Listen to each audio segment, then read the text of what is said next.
This is from San Francisco station, KTVU. What channel is that? Channel 2. Channel 2 in San Francisco. All right, so they're doing a report about the Asiana pilots. Very serious. You know, the plane that crashed upon landing. Mm-hmm. And here is their report. Mm-hmm.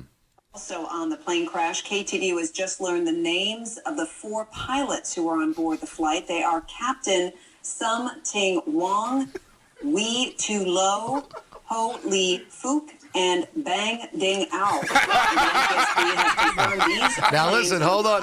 You gotta hear it one more time without I've got to turn the microphones off. All right. So you just hear it as it is. This was from Channel 2, San Francisco. We're not goofing on this. Crash, KTVU has just learned the names of the 4 pilots who were on board the flight. They are Captain Sum Ting Wong, Wee Tu Lo, Ho Lee Fook, and Bang Ding Ao. The NTSB has confirmed these are the names of the pilots on board Flight 214 when it crashed. We are working to determine exactly what roles each of them played. Now listen, here's what I'm working to determine. How flipping stupid are you? If someone calls Channel 2 in San Francisco and says, hey, I got the name of the captain, Sum Ting Wong. Sum Ting Wong. Wee Tu Tu Lo.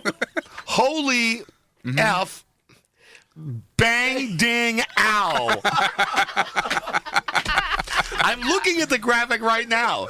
Asiana Flight 214, pilots' names, Captain SUMTINGWONG, Captain Sum Ting Wong. Oh, no. WITULO, Wee Tu Lo. When did this run? Did this run last night or today? Juice, when does it say on there? When was it? Today. Can I hear it one more time? Because I like giving credit when someone does something right. Channel 2, San Francisco. Pilots who were on board the flight. They are Captain Sum Ting Wong, Wee Tu Lo, Ho Lee Fook, and Bang Ding Ao. God. Are you kidding me? That's a horrific fail. 僕にとって君の代わりというのは Okay. どこにもいません。リエコ Right. 愛してるよ You tell him. Sum Ting Wong. How'd you possibly get fooled on that? Because there were 4 of them there. 4 of them. You want to jump the gun? You want to be the first one? I guess so. Yeah, but come on. You get past Sum Ting Wong and the next one is Wee Tu Lo. I mean, come on. All right, bring in Martin. Right. Let's say hello to Martin Marino, everyone. I'm glad that Martin could come by. Now, I want to tell you something. I got my finger on the delay because I understand he enjoys working blue. And you know me. Hey, Martin. How you doing, dude? Very nice to see you. How are you, man? Have a seat. How's it going? Excellent. Hi, guys. How you guys and What's Martin's up, guys? How are you? posse. Martin will be at the Punchline tonight through Sunday. So sorry I'm late, bro. I was trying to convince this chick that I can make her beautiful with the pull-out method. No problem, man. No problem. Martin at the Punchline tonight through Sunday. Tickets go to punchlinesac.com or call 925-5500. I know that you work a lot with Gabriel Iglesias. With Fluffy. Yes, and I just saw. Look at this list here of the highest grossing comedians. Do you know That is so funny. Your boy Fluffy is at number 9 with $11 million last year. I saw that, bro. You know what? Everybody's bringing up that list. They're like, is he sharing this with you, dude? It's I was gonna say, seriously, where's Yeah, you get a your piece of that? share of this? Where's my cut? Actually, he's taking me to Hawaii for a week. All expenses paid. Next week, he's that's taking cool, me and my man. son and a bunch of the crew. you Oh, doing? that's your son right there? Yeah, it's my son Hooter. Right Hey, on. Hooter, how are you What's up, doing? Hooter? What is it like going on the road with your dad? What's it like? I was just talking about some real life experience I've had with my son, who's 28 now. I had to when my son, I had to get him the next day pill. But dude, I heard you talking about that, and big props for you for doing that. I did the same thing for him when he was in high school. Oh, did you really? I absolutely did. Now, did you tell your mom? Did your mom know about it? No. I don't see, it was the same with me. It was just one of those things, and I was so glad, dude, because you always tell, especially your sons, you always tell your boys, if you ever get jammed up, if you come to me, it'll be okay. Yeah. And man, was he jammed up? Nice. Was he jammed up? So how old are you, son? I'm 22. 22. So now are you working as your dad's roadie on this deal? He's a comedian. You're kidding me. No. Oh, really? So you go on before your dad, and then Gabriel comes out. Oh, cool. No, I don't. I just usually go out with my dad. Oh, okay. Now you guys do bits together on stage? What is this? No, but I go up there and talk about him after he gets off. Nice. Now listen, where do you get your material from? You know, do you bust on your dad's balls, or do you just? No, not yet. You got your own thing going. Yeah, I into the got my microphone. own thing. Well, now, are you worried about your son getting into the same field that you're in? You know what? Martin? At first, I really was. When he told me, Dad, I'm going to stop going to school and I'm going to do comedy, I just looked at him like, are you crazy? Like, why Right. would you want to do this? 'Cause But that was my cardinal rule with my son. I said, you do anything you want. Just don't get into radio. Yeah, Because I but- know what an awful business it is. But you know what? He's funny. He is funny, and Now, he went out there. And, are you dirty like your dad? Because that's one of the things I love about your dad's comedy. No, Your I'm dad's not very dirty. dirty, and he tells people right up front, I'm dirty. If you don't like it, F you. No, I'm not that dirty, man. I live my alter ego, dude, which is Dr. Filthy, and I give relationship advice. And you know what? I love it about you. I think that, like, when you were talking about the whole condom thing, and you know, we hate them. We hate them. We course. use them because we're scared. And I'm a huge advocate for the male birth control pill. I think that we need to stop Please. investing all this money on all this other bull, and we need to focus on creating a male birth control pill, because we'd pay top dollar for a pill that would not knock chicks up, and even better yet, cut off any disease, like protect you from diseases. Look how much we will pay for a boner pill. Look how much we'll pay Dude. for Viagra now. Dude, For God's sakes. Yes, sir. For a pill that protects you against diseases and stops her from getting pregnant, I would pay. Who's this other dude? This is Sean Latham. He's also on the show tonight. Hey now, Sean, you are not a son. You're not related to Martin. No, I'm not a son, but I have lived with him for 2 years, so So what is this with you and these young guys now? Because you're how old are you as compared to his son? I'm 34, but I moisturize on a regular basis, so you can't tell. Jesus, you know, Martin, when I was talking about you the other day, and the topic of Dice came up on the show, and I mentioned that I thought that Andrew Dice Cake, he loves language like you do. That's what I love. I'm one of these guys. If someone says if you're working blue, you're not smart, I go, no.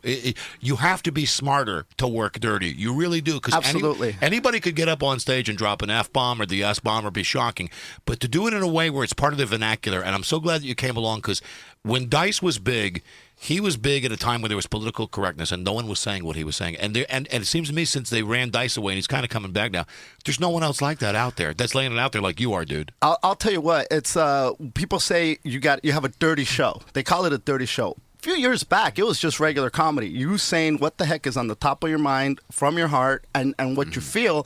But now there is a lot of politically correctness. Damn People right, man. don't want to offend people. People don't want to say this. People don't want to say that. And people like real. People like funny. People like things that they're saying, you know what? I might not agree with that, but as crazy as it sounds, I get it. I totally get it. Don't you agree? And I mean, you're talking about yourself here, but I think you can. I really mean what I said, that anyone could get up on stage. Like, they say that to me sometimes, even on this stupid show. Why do you have to be so dirty? I say, I'm not so dirty.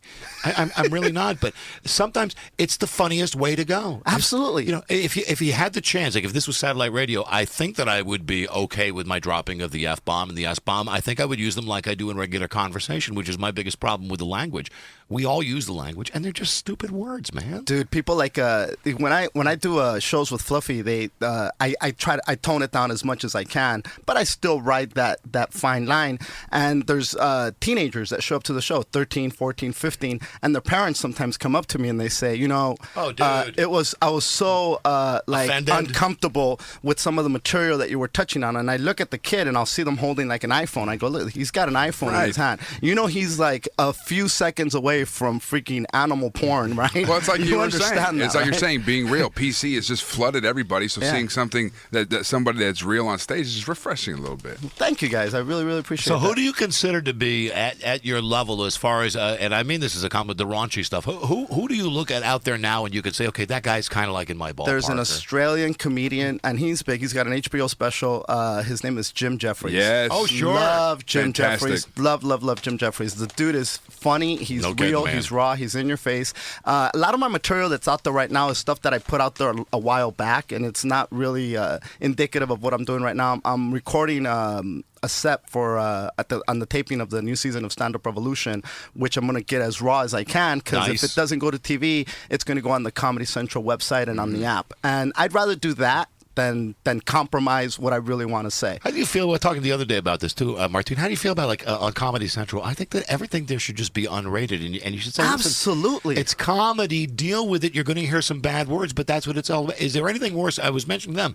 I'll bring his name up again. I saw a Dice special they were rerunning over the weekend. Why are you watching this if every other word is good? It was hickory dickory dock. This beep is beeping my beep. I'm like, why am I watching this? I don't want to watch the beeps. Yeah, it's the people want to hear the real stuff, and yeah, you're right. But they have sponsorships and people that are going to get offended if you put that content out there, and you don't want to piss them off. So it comes down to not pissing off the Do you advertisers. have like a cleaner act? Like if you have to do a corporate gig or something, can you pull your hair back and do a show and just be like I can. a Seinfeld type thing? I don't know if I could be like a Seinfeld type guy, but I can go out there and write that fine line, and I can't do it for very long. I can't go out there for half an hour which is like why my hat's off to guys like Gabriel who can go out there and do an hour for kids, older people, people in the middle of the road, just like everybody all across the board.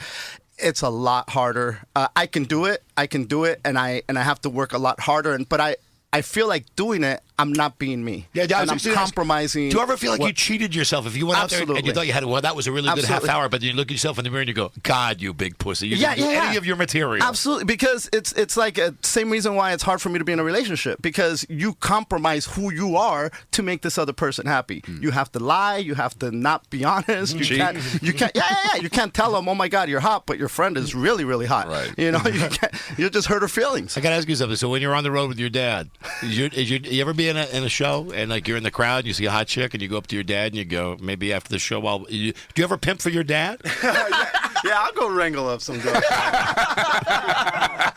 Now, what is that? I got to wonder what the hell's that like at the Holiday Inn afterwards where you have... That's kind of a trick question to try to wrangle up chicks for the guy who wrangles up chicks. Like this... That's the last thing. Like this, he'll roll right up to him. Hey, you're really hot. Let's do this right now. What's going on? Who gets laid the most on a typical night? Who gets of the three of you? Who gets laid the most? Crapshoot on that one. That is a crapshoot. It depends. Who got laid last night? Anybody get laid last night? I did not last night. Not? Tonight, I plan on tying somebody up and spanking them. Do you often pick chicks up at your shows?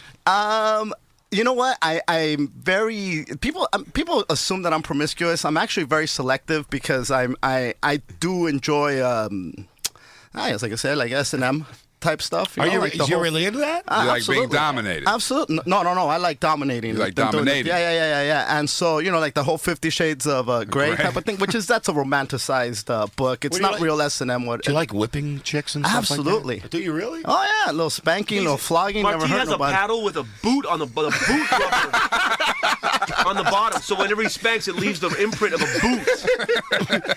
But you don't like being roughed up. You No. don't like it. Well, you know what? The guys that like being roughed up are usually CEOs of corporations who are in total control of everything around them that they need to give up some form of control. My life is out of control. The only place I do have control is in the bedroom. I'll be damned if I'm giving that up too. Well, let me ask you: is it like father, like son? No. Do you enjoy a nice whooping too? When he was a teenager, he'd come because he used to live with his mom, and he'd come to visit me for the summer. Yeah. And then sometimes you can hide your stuff in the back of the drawer or something, but my whole room was covered with stuff. And I literally told him, I go, dude, don't look through here because you're gonna get traumatized. That's it. Just stay out of here. It's gonna mess you up for the rest of your life. Torture room. Yeah, right. Little Spanish Inquisition right there. So, Martin, how come I'm looking? Are you like the only comedian in the world that doesn't have a podcast now, dude? I don't have a podcast. I don't. I should. I should do the Dr. Filthy Hour or something. You should. I mean, he could have a podcast as successful as Coco Diaz. As anybody. I love Coco. That's a really good friend of these mine. dudes, man. Yeah. So when you were coming up, I'm gonna ask you some basic background stuff. I'm sorry to be boring with you, but like when you got into comedy, who did you look at and say, this is the guy who got you on this path? Everyone's inspired by somebody, man. I got to tell you, one of the first comics I ever saw was Eddie Murphy. Right. I was in my late teens when Raw came out, and I was like, oh my God, this guy is phenomenal. I hadn't seen Richard Pryor at that time. Richard Pryor was a little older for me, but Eddie Murphy was one of the guys that really made me look at it. And obviously Paul Rodriguez, because the dude was the only brown face on television, and you'd see him, and however corny the jokes were, I was like, oh my God, he's one of mine. So Martin, what do you think when you look at Eddie Murphy now? When you look at him making these dumb, stupid piece of crap movies, you look and go, where was the guy in the red jumpsuit suit that was saying, "Hey, Fred, I know that you want to F me up."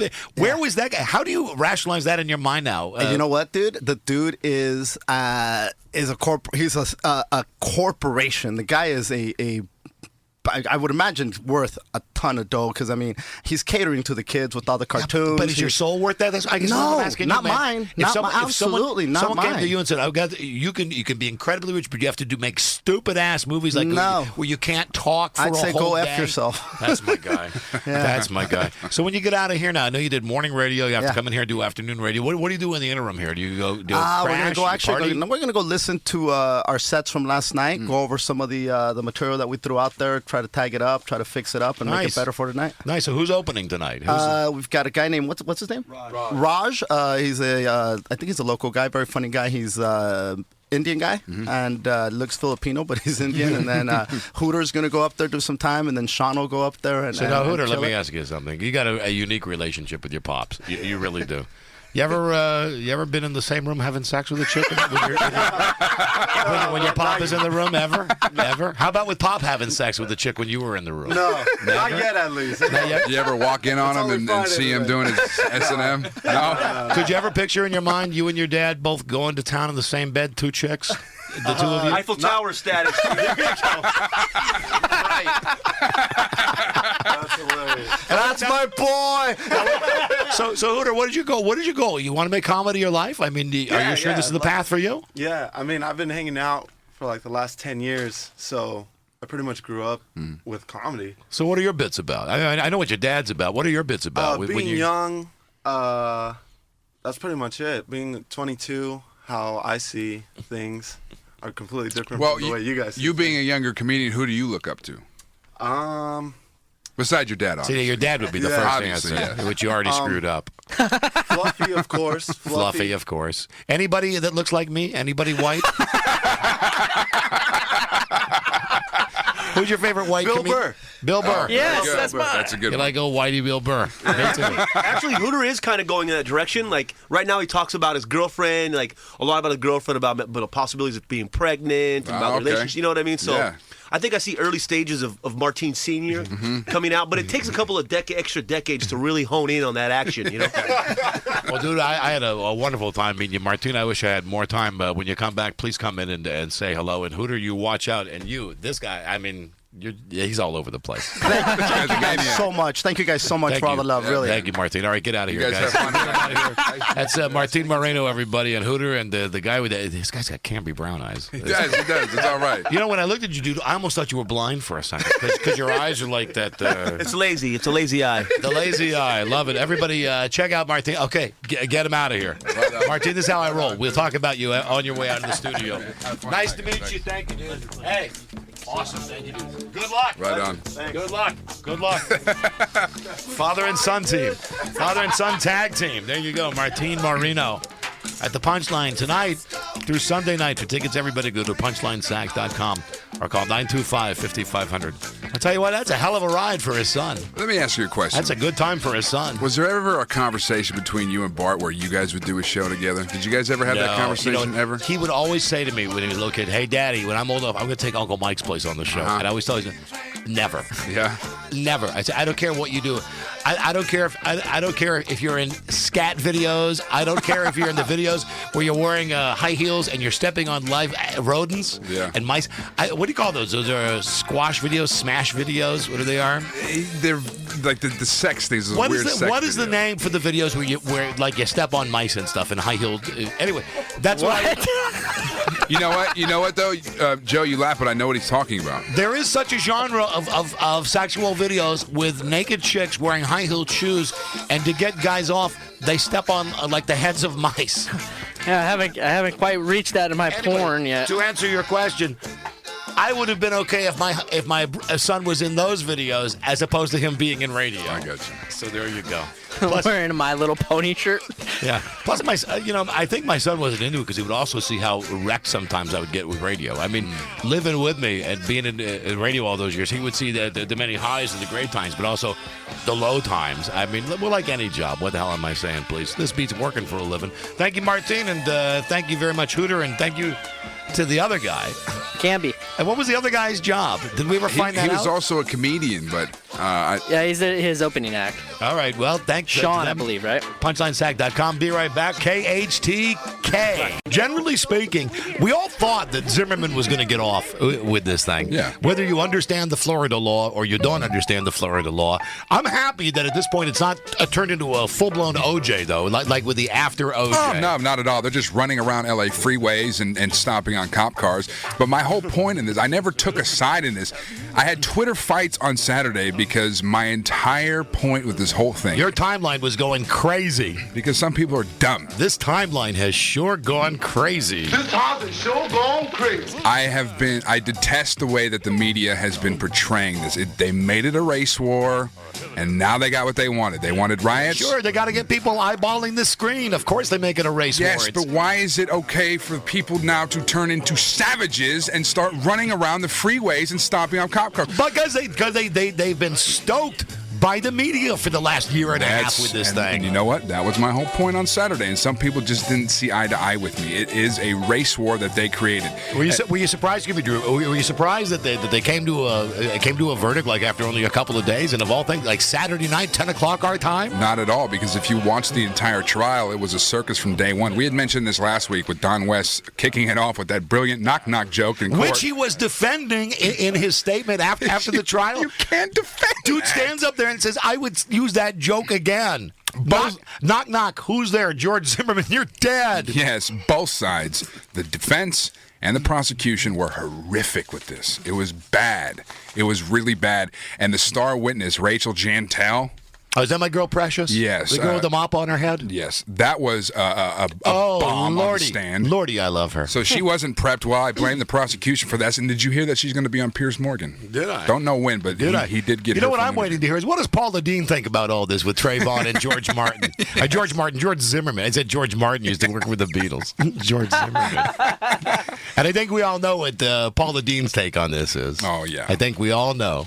Well, she's siding with the prosecution, of course. I'm sure she is. And the prosecution, it's generally thought that they did an awful job. They did do an awful job. That's what everyone is pointing out from moment number one with this thing. Now, Drew, I didn't follow this as much as you did, so I got a question for you. Like, for instance, during the infamous phone call, when someone is on the ground and yelling, help, help, help, help, help, most people hearing that, like me, would think that was Trayvon Martin's voice, and they wanted you to believe that it was George Zimmerman's voice because Zimmerman showed on the back of his head where it was obvious that his head was pounding against the pavement. Is that right? And they brought a medical a medical professional in who said that those injuries weren't.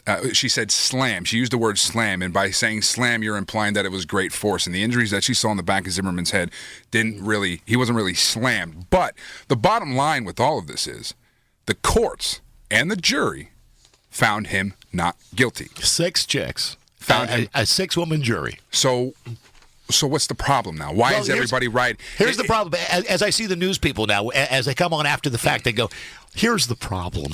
It is a troubling verdict, but it is within the limits of the legal system, so we understand the verdict, but we do not agree with the verdict. And that's fine. You don't have to agree with the verdict, but that's the bottom line. The law is the law, and I would like to believe that our trial system is not corrupt by any of this media outrage. Well, it is, though, dude. It is, and which that's is why we got to embrace it. You got to make me your king. You got to help me put all the trials on TV. And let me give Geronimo 2016. Let me give you celebrity lawyers. Like I would have Carrot Top for the prosecution, and for the defense, Jamie Foxx would be great for the defense.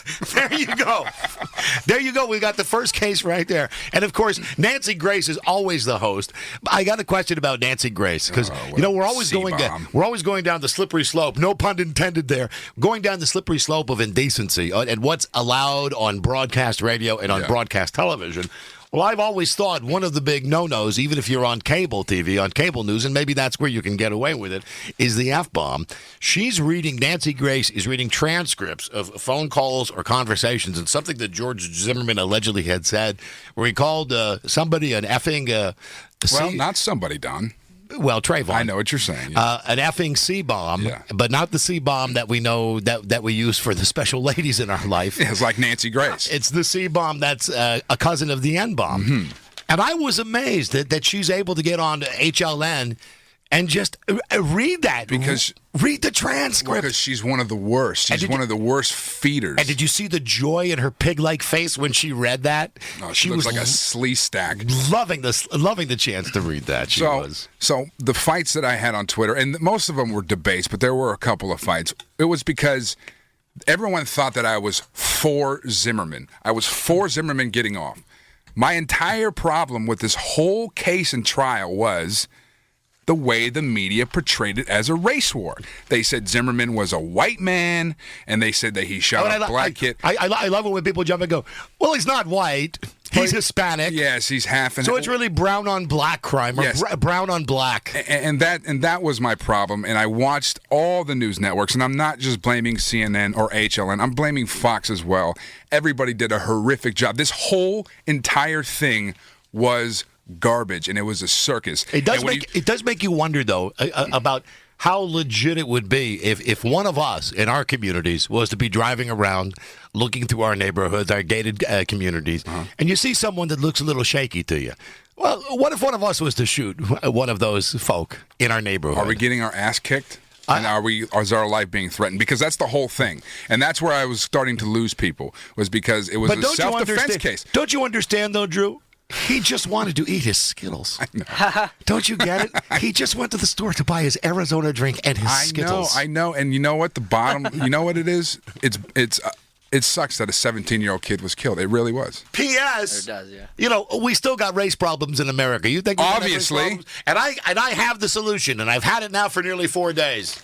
That furniture store, the Red House, that sells to white people and black people, but they don't sell to Asians. But they sell to Hispanics, as they said, the third part of the ad, like with Zimmerman, buddy. Yes. And you know they were stoking it on Saturday night. My God, when the verdict came out, it was like it caught all the networks off guard.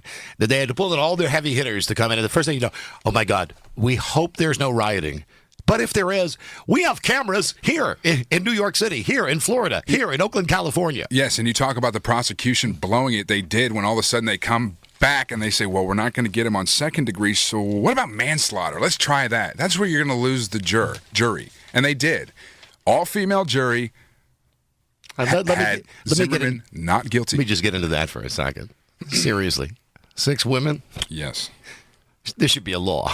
Okay, well. There should be a law. Now, I'm no supporter of either side in this. I'm standing back and I'm just looking. I'm just saying, who wants to be judged by 6 women? Then your problem is with the law and the courts and the way that that's handled, not with this trial. No, it's very simple. What I'm saying? The way I feel is very simple. Women on a case-by-case basis should be allowed the right to vote, allowed the right to drive, and most importantly, allowed the right to serve in our legal system. That's all I'm saying. It's a man's world, baby. Here's the thing. I only wish I was watching. Excuse me for a second. I was watching a second of that awesome movie Pleasantville over the weekend. Oh, with Tobey Maguire. With Tobey Maguire. Reese. Yeah, and Reese Witherspoon. The one where they walk into a black and white TV with Barney Fife from Andy of Mayberry, who puts him in this 1950s TV show. And it would drive me crazy because you couldn't light a cigarette. Remember that? They couldn't start anything on fire. Yeah, and I don't even. I know what it was. It was the fact that there were some people. The movie tries to make you think because there are people that are in black and white, like black and white TV, and then they bring color into the picture, and as people start to discover how beautiful life is, well, they turn from being black and white characters into being color, like color TV. And the people in Pleasantville, they put up all these signs saying no coloreds allowed. And the signs are there for the people, you know, like the mom of Bud of Tobey Maguire, who's got color in their faces. I thought it was an odd choice to be running with all of this going on to turn on stupid Pleasantville. But you can see that, like I said, the race problems that we have in America, they have not gone anywhere. Well, I mean, we want to think that we've made a lot of progress. No, but we really haven't made any progress. Not when people who can't think for themselves are watching these news networks, and then all of a sudden Jamie Foxx comes on with a Trayvon Martin shirt and goes, well, this is a crime. George Zimmerman, what he did is illegal. Well, George Zimmerman is not did not commit a crime, obviously, because he is not guilty. But these people who can't think for themselves, they see a celebrity that they like on TV, or they see Al Sharpton or Jesse Jackson, and those guys are doing the thinking for them. That's my problem. Think for yourself. I love it when Al Sharpton does my thinking for me. Isn't it fantastic? I love it when Al Sharpton speaks for all blacks. I detest the way the media I would be so upset if I was a black guy and I had to have Al Sharpton speaking for me. Or Jesse Jackson. Oh, yeah. So, half of one have done, half a dozen of one, 6 of the other. Same thing. And there's just as many pushy, idiotic white guys. Yes, absolutely. That are out there trying to get their white point of view across. It's just generally speaking, you don't see, well, again, it's like the whole thing. You don't see the uproar when it's turned around the other way. No, because that's not a story, Don.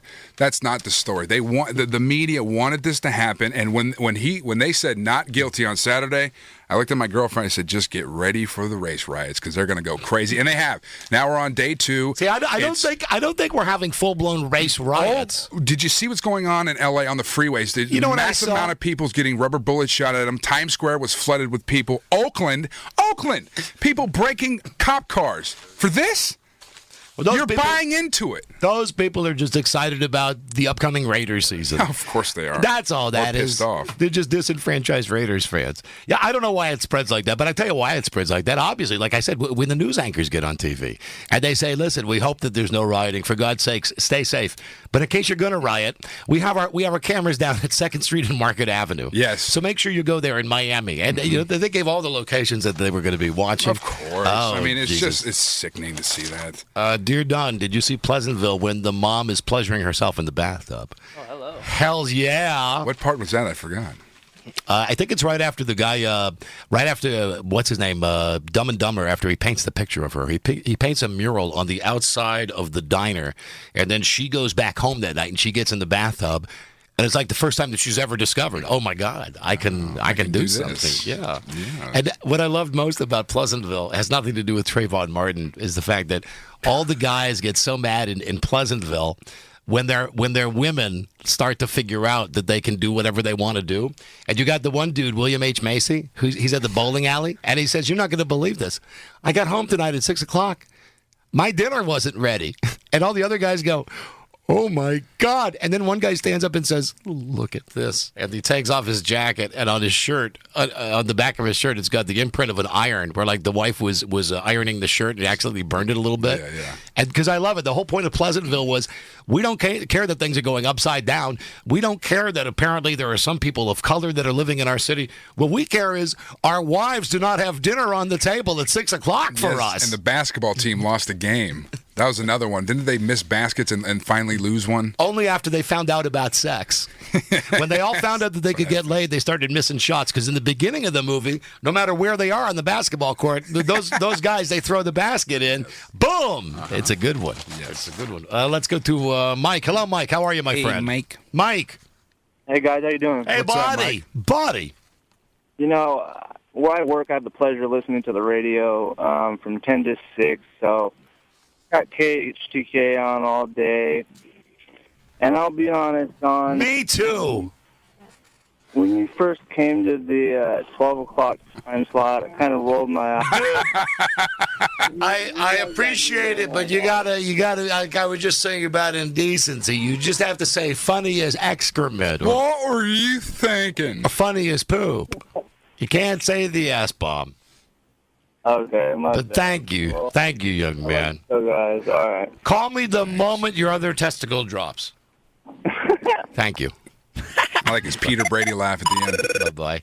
Hello, here is Gordon. Hi, Gordon. Hey, Gordon. Good afternoon, guys. How Hey, y'all buddy. doing? Hi, What's up, buddy. Gordon? Hey, shout out to Drew, man, for speaking his mind and everything on this whole Zimmerman. Shout out, Drew. Shout out, Drew. No. The thing that I found funny but irritating is we're going to riot in Oakland and San Francisco, a place that's 3,000 miles across. I know. Let's just all turn into Listen, animals when things don't go our way. It is a long-standing tradition of rioting in this country that if something happens somewhere, you riot somewhere else. It's what we do, unless it's our sports teams. Oh, of course. But Unless, you know like, what? the Detroit Pistons win the NBA, then only Detroit sets itself on fire. But because we don't agree with a verdict in a certain case, that's okay to burn American flags in the streets. 7th and Broadway in Oakland, they're burning flags. It's amazing how dumb people are. Shall I read some of these texts? Oh, my God. Dear Don, what the hell's wrong with people in Florida? They can't convict people correctly. They can't vote in elections correctly. Okay, and you know what? I had conversations with people on Twitter about this. Then your case, your problem is with how the court system is run. Oh, listen to this one. This is a funny one. You are two of the most reasonable people I have ever heard. Oh, no way. Get out. Dear Don, it's all about how pissed people are and have opinions on this whole thing when it doesn't affect them in any shape, way, or form. He called the cops on every black person that's put in his community. He made it a race issue. What will Skittles hurt? You sound like an idiot. Well, listen, I only mentioned the Skittles, you dumbass, because that is the defense that some people are using when they just say, I feel awful that a kid was killed. They don't feel awful that a kid was killed or that a life was taken. They feel awful that a young man was just trying to eat his Skittles. Okay. When it's not about Skittles. Okay, was George Zimmerman wrong for approaching Trayvon and asking him where he was? Possibly, but it wasn't illegal. Yeah, because I got opinions about this too. I'm not so much a fan of the neighborhood watch. And guys. I'm not a fan of George Zimmerman. He's a cowboy. I'm not a fan of this. I look at them like Paul Blart Mall Cop. You don't need a D-bag like this driving around your neighborhood thinking that he's going to be the guy. Because I got news for you, Zimmerman just is a cop wannabe. That's it. If he ever could have made the grade, he would have been a police officer. But he's not. So he drives around now and spies on guys. I'm not taking a side one way or the other. I'm like everybody. I think it's awful that someone's dead. I think it's ridiculous that this crap happens in America all the time and we select one isolated story that we're going to wrap our arms around and make it like it's the beginning and the end of everything. But if you really want to get pissed off, like we mentioned last week, why not put somebody on trial who shot that 5-year-old kid in Chicago when he was having a picnic on the 4th of July? Or the 7-year-old who got hit with a stray bullet in the neck in Chicago? None of that is on trial. And that's Stop trying to win this argument with facts. No, just stop saying, it. That is buried in the back of your paper. But no, because that's not a story, Don. White on black crime is the story. So let's put this in front of everybody and blow it up and make it a race war. Well, as far as the riots go, I mean, I saw the destruction in Oakland, and I saw what was going on. As far as your race wars go, as far as your riots go, that's not really high on the riot scale. I thought it was actually rather tame that people didn't. It was my opinion that people didn't take the little thing that the media was trying to give them, saying, "Come on now, don't bait." Yeah, they're taking the bait. What they were saying was, "Don't riot," but the whole time, what they're really saying subconsciously is, "Please riot, please riot." Of course, because we want to put it on TV to highlight the race problems. Please riot. Because you said it yourself. Don't riot, but in case you do, we got a camera set up on 7th and Broadway in Oakland while you're stomping through a windshield of a cop car. I mean, there's so many things that you can either believe or not believe about this. Why was he following the kid around? Should he have even been following the kid around? Then you got to wonder, listen, what did the kid do? Because there's another side to this. Was the kid the aggressor in this? We have no way of knowing. And part of the problem is all those goddamn witnesses that were up in their house on their 911 calls, they're all afraid to come down and do anything. You hear them all on the telephone calling 911. Yeah, hi. Some guy's screaming that he's dying outside. Well, how's he doing? Well, I don't know. I just locked my doors. Well, how many people do you know, if you heard that outside your window, would actually go outside, especially when a gunshot goes off? Would you go outside and investigate? Of course not. Right. I would. You know, no, you wouldn't. No, you wouldn't, because you have 2 kids that you have to keep safe in that house. You wouldn't go outside. That's human shield time for me. That's where I go grab my neighbors. Yes. I go grab Larry, my neighbor next door, say, "You've been on this earth enough time." You see, I'm not a fan of George Zimmerman because, like I just said, he is a cowboy and he was a little overzealous. Not a little, he was overzealous. But the fact of the matter is that a court of law found him not guilty. So your problem has to be with the way the court and the law is. And then you're going to hear this from people, and to a certain extent, I feel this way too. So what you're saying is, in certain circumstances, it's okay to kill somebody. Self-defense. They found him not guilty. It was a self-defense trial. That was the trial. And my problem was the way Nancy Grace and Fox News and CNN, they blew it out of proportion. They're all equally guilty. They all are. They all are. All of them. They all like just playing it up. Hello, Brandon. How are you, Brandon, my friend? Good. How's it going, boss? Hey, buddy. What's up, Brandon? So, I don't care where you live at in America. If you're a mixed race person, there 100% of the time, you're not going to affiliate with the white race. You're going to affiliate with whatever else you are. So this whole trial, I thought it's been funny that they say, "Oh, he's a white man." Well, no, he probably never grew up thinking, "Hey, buddy, I'm white. I guarantee you he White like me. But on the other hand, let me just say, George Zimmerman is not like your stereotypical Hispanic. It's not like he's up on the stand going, I did not know what I was doing. I was driving around the car waiting for my siesta. I mean, he wasn't. If anything, when I first read the name, when I heard Zimmerman, I thought Jew, right? Like Bob Zimmerman, like Bob Dylan. That's Zimmerman. What kind of a Hispanic name is Zimmerman? Yes.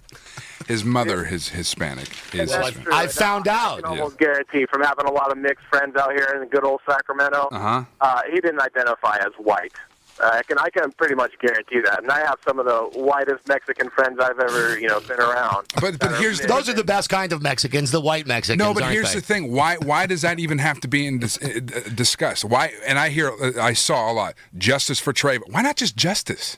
Why not just find out what happened? Because we got worked up about it. Because we heard this. Because Nancy Grace is coming on. This is a kid that got killed by a white guy driving around thinking he was in the movie The Neighborhood Watch. I'm just saying, don't buy into this crap. Think for yourself. Get facts. I'm not saying with this case particular, but just get facts when it comes to something like this, and don't let Nancy Grace or Jamie Foxx or anyone else do your thinking for you. It's not just that. You nailed it right there with Jamie Foxx on award shows wearing a Trayvon Martin T-shirt, or LeBron James wearing a hoodie in honor of Trayvon, or Beyonce having a moment of silence singing a song for him. You get it, though. You get why they're doing it. They're making the PR move, the public PR. Ratings. Absolutely. It's what they're all about. That's sickening to me. It's like you never see anyone wearing their Zimmerman shirt. You don't see would it be great like if Larry the Cable Guy stood up and would have gone, I just want to say get her down from my man George Zimmerman. And that's right. And you know what would happen? Justice was served today in Florida. You know what would happen? He would be out of a job, and that new cartoon show he has would be canceled. Larry the Cable Guy is a new cartoon show. Yeah, all those guys do. I got to find the name. Get out. I got to find the name. Give it a minute, it'll be canceled anyway. Dear Don, I was listening to a police scanner in Oakland at midnight on Saturday night. They were asking to let extra cops go home. Guy said it doesn't seem like rioting. It's a normal Saturday night. Would that be what a cop would say on the police radio? Hello, Don. Ethnically, he's Hispanic. Racially, he's white. Oh. Well, now, how the hell do you find that out? Because you're an idiot who just texts that in. You're dumb. Dear Don, now what would have happened if he was a Jewish fellow who shot a black man? Well, that's what I thought at first. first. You know what? If they did that, it would have been even better for HLN, Fox, and CNN, because then it was actually a white guy shooting a black kid. Well, we have to find out. We have to find out if he's white, though. Not white like Zimmerman is. But let's think about this now. Let's think about this. How ridiculous! The entire country hates George Zimmerman, and now his life is going to have to change. He's probably going to have to change his name. It's gonna be rough out there. Well, what I'm saying is, first he's got to hire a personal trainer. He's put on a few pounds. Let's be honest. When you look at those pictures of him with his busted up head, he had a trainer. That guy 50 testified. 50 pounds lighter when he got the crap beat out of him. His trainer testified and said that he was so out of shape he didn't know how to throw a punch. He went on the stand and said that. But think about it. If you're George Zimmerman, you can't just walk around now. You have to change your entire life. And it's not poor George. That's what's going to happen. There are parts of America he could go to. He should go to Alabama. He should work at the Red House. He'd be the king of Alabama. And I thought it was horrific. I believe it was Friday night when HLN accidentally, Don, flashed up the picture of Trayvon Martin's dead body on the grass. That was an accident. They had listen. Joe Ardinger was running their board now. That was it. They're just a problem with the board op. That's all it was. Look at this guy. Look at this guy on the text line because he's an idiot and doesn't know what he's talking about. That Which top guy? text. Which guy? Race and ethnicity are not the same, Drew. You bleep and bleep. Look it up, bleep bleep. Why don't you call up right now and talk to me about it? Call me up right now and talk to me about George Zimmerman and this trial, because I can guarantee you didn't watch a goddamn second of it. Wow. Oh, easy there. Easy, champ. Easy. I feel like a lion tamer in here today. People are driving me. I know, right? Do they really? Here's someone who wants to talk to Drew Hoffer. Angelo. Hello, Angelo. Hey, Drew. How you doing, man? I'm the sending the text. Okay, you explain to me exactly what you're texting me and exactly what you want to say, because I'm confused. Obviously, I'm the idiot, and I don't know what you're thinking. Exactly, dude. Go for it. Nothing to do. I have nothing to say about the Zimmerman thing. I can give a crap about that, because that's all like who cares, dude? That's stellar so far. What I'm talking about is race and ethnicity, fool. And what this means is that there is no Hispanic race. That's an ethnicity. Unfortunately, I'm a Hispanic dude, but I gotta call myself white because that's what I'm in. I'm Caucasian, fool. I'm not black. I'm not Asian. So they don't ask you on your employment form? What does it say on your driver's license? Take a college class, fool. Fool. That's all you got to say to me? Get off the phone. What to say to you, fool? Yeah, go do your homework and call me when you got something with some content. Call me back when you got something to say. You got nothing. He's not going to call your back. mom, dude. Oh, my mom what? Your mom. Okay. There you go. Did you hit That was Did you great. hit the dump on that? Yes. Thank you. Do you see what the media does That guy to us? sounded like me Friday night. Kicking guys out of elevators? Jesus. So listen, this thing about my house. All I know is that for the last, I don't know, a year, we've been fumbling around the house and trying to figure out how we're going to move stuff around to make more room for this and more room for that. And I've got all kinds of crap in my house. Like I got a drum set that we don't have room to set up. We want to have another room for a guest room. We're talking about this, and I don't know what it was over the weekend that finally just made me say okay. And it wasn't like my wife was haranguing on me or beating me down with this or anything. It was a sneak attack on her part, actually. And married guys know how this goes. That if you're going to start something like that, if your wife is going to start something about spending an ungodly amount of money tearing up your house for months, that there's one or two ways that they can go with it. Either they start very slowly and they drop little crumbs and like hints for you, and they make it appear that it's your idea at the very end, or you're like my wife, who just out of the blue on Saturday, we're doing something totally different, and she just says, you know, did you really want that drum room? And I said, yes, of course I want a room for my drum set. We don't have a room to play my drums now. She said, well, if we finally did that thing, you know, I was talking to Jeff, and the next thing you know is like an hour later, and I'm sitting in my house going, yes, if we move the pitch of the roof just a little bit back, not realizing, Drew, what it was that I was committing to here. I am committing to months, perhaps a year, knowing how slow these guys move, of having these guys in my house and having walls torn up, plastic tarp all over the floor, everywhere, all over the place. Because keep in mind, with my wife, and I bought into it. I said, yes, we got to do it. You know, what's the upshot? We buy a bigger house? No, we'll put money into this house. We'll do it right. But once I gave the green light, that's when it just starts going nuts. Like, we're walking through and she's saying, I want to do this and this, and I don't even understand what it is when we get to the upstairs area. And she says, like, okay, you see where that bathroom is? I say, yes. She says, well, that wall's not going to be there anymore, and that door's not going to be there, and that door is now going to lead to this room and lead to that room, and then you're going to have to take the stairs to get to this thing. And I ended up just saying, okay. And I just want to say up front, I realize I want someone, this is where I wish that I had a time machine. I really do. To come back and say to myself, 3 months from now, I want the me from today to come to me 3 months from now and say, you agreed to this. Nobody held your hand over the fire to this. It's not like my wife said, do this or else.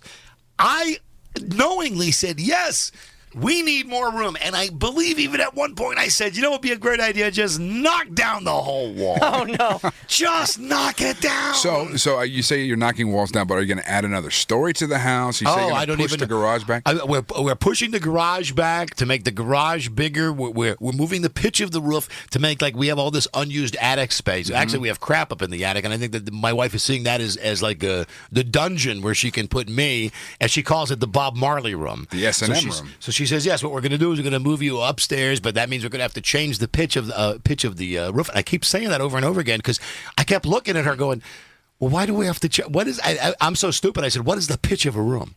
The pitch of the roof. And she said, well, you see up on the roof where the 2 points come together? She said, if I want to move the whole roof, if I want to expand it, we have to move the middle of the roof. I'm like, why don't we just expand on the roof? She says, no, you got to change the pitch.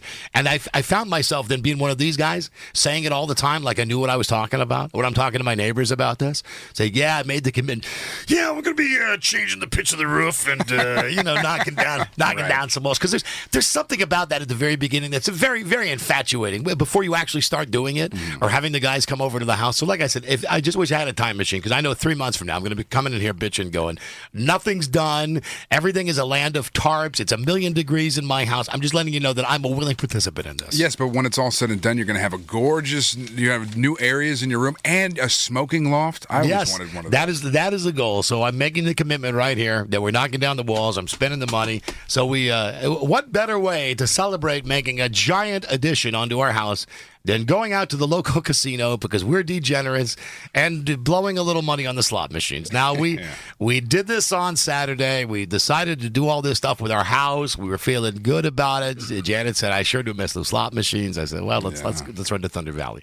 And we found out that, shocker, like Ace Rothstein says, the house always wins. Of course, we were big, gigantic losers up at Thunder Valley playing the slot machines. I saw, and Janet saw, the most amazing thing I have ever seen in the casino, though. It was Saturday afternoon, about 4 o'clock. There was a chick playing a 1 cent slot machine next to us. She had to be in her 70s. The max bet you could make on this machine is $2. This is the world of gambling that I live in, not a high-stakes thing. She puts in her $2 bet, and she's sitting there chatting with her husband, an old guy, and we're sitting there next to them in the next two chairs. When all of a sudden she says, what's happening? Because the machine starts going crazy nuts. And she says, she's looking at the numbers flashing, and she says, oh, I think I won $800. And Janet looked over and said, you won $83,000. Off the penny machines? Off a penny? I didn't know they paid out that much. It was, how they got the rotating big jackpots that are up on top of these machines that say like if you happen to get the right connection of numbers together, you might win the fabulous payout, and it grows over time, and you never think anyone's ever going to hit it. Well, she hits it, and we're sitting there, and it was amazing, Drew. I'm telling you, the emotions that you go through watching that. At first, at least from my standpoint, there was excitement and really being happy and thrilled. And then when they started coming over and asking her about how she wanted the money, that's when I started getting mad, because I'm sitting there going, we are one machine away. Why her? $83,000 flipping dollars. And the woman was calm and collected. They wanted to bring her a drink. She didn't want to have a drink. And they came over at one point and they said, okay, now we got two ways that we can go on this. We can either give you $83,000 in cash. Yeah. Or we can write you out a check, and it'll be about an hour for the check. Which would you rather do? This old lady and her husband, they're debating it, right? And I'm sitting there with Janet going, if they get the cash, I swear to God, I'm rolling this old lady. It's going to be like the lady with the marble raya in Seinfeld. I'm going to run down the street and I'm going to rob her. I swear to God. If they leave her with $83,000 in cash. Yeah. So she and her husband are discussing it, and then they decide, well, what they want is they want the check. So it's going to be about an hour, and you should have seen these people just sitting there, calm as can be, calling their family members. Hello, it's Grandma. You're not going to believe it. We got the Progressive. Yes, $83,000. And I'm sitting there. I've just put $100 into this machine next to me, and it's just pissing out nothing at me.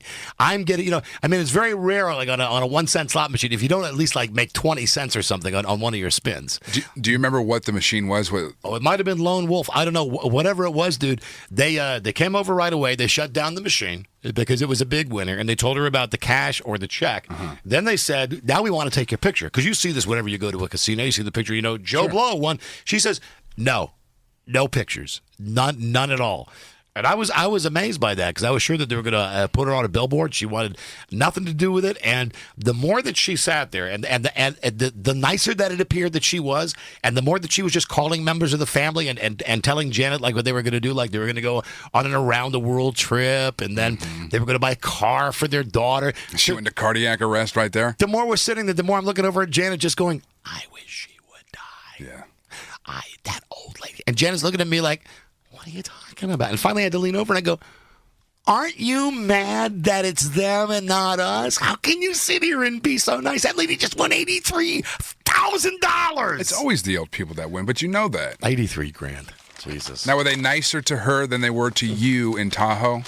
I didn't win $83,000 up in yes. They were plenty nice to her, but I mean that was exciting, like I said, and tinged with a little bit of anger at the end. The thunder go off in the casino. It was nuts in there. Yeah. So we leave there, and then Janet says we got to stop at this like farmer's market. You got to buy a couple of things. So I'm out in the car waiting, and she comes back to the car and she says, "Do you still do like your moonshine shows?" I said, yeah, it's been a long time since we've done a moonshine show, but yeah, I could see we want to do like an edible marijuana show or do an absinthe show.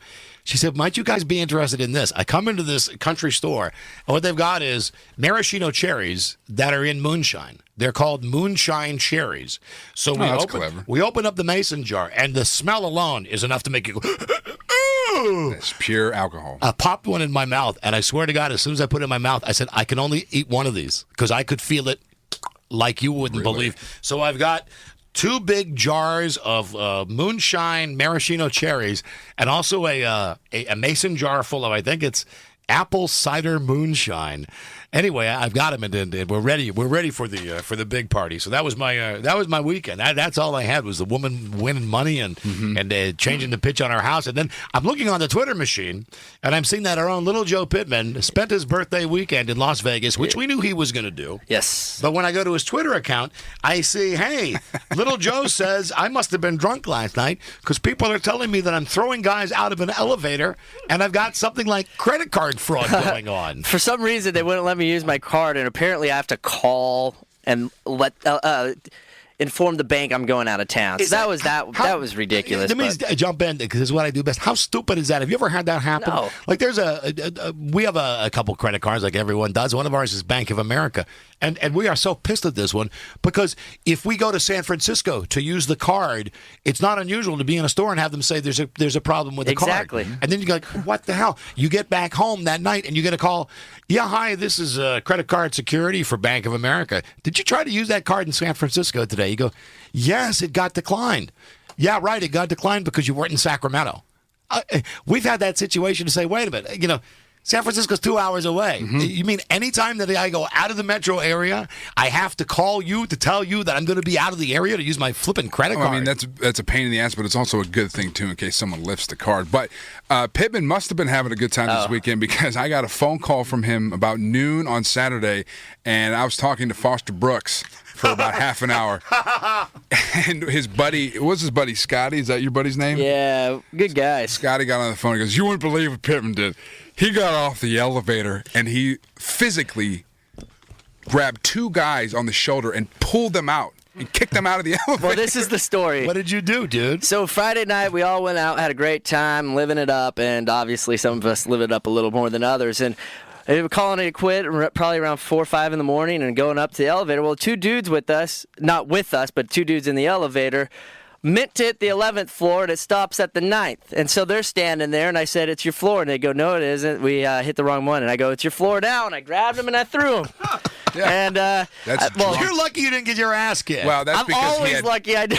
That's because Pittman was rolling with 19 guys in Vegas. What kind of a posse is that? Let me tell you something. Because I know you wouldn't do that by yourself, bud. Well, how many of those were mixed race, Joe? That's a super question. I think most of them look like us.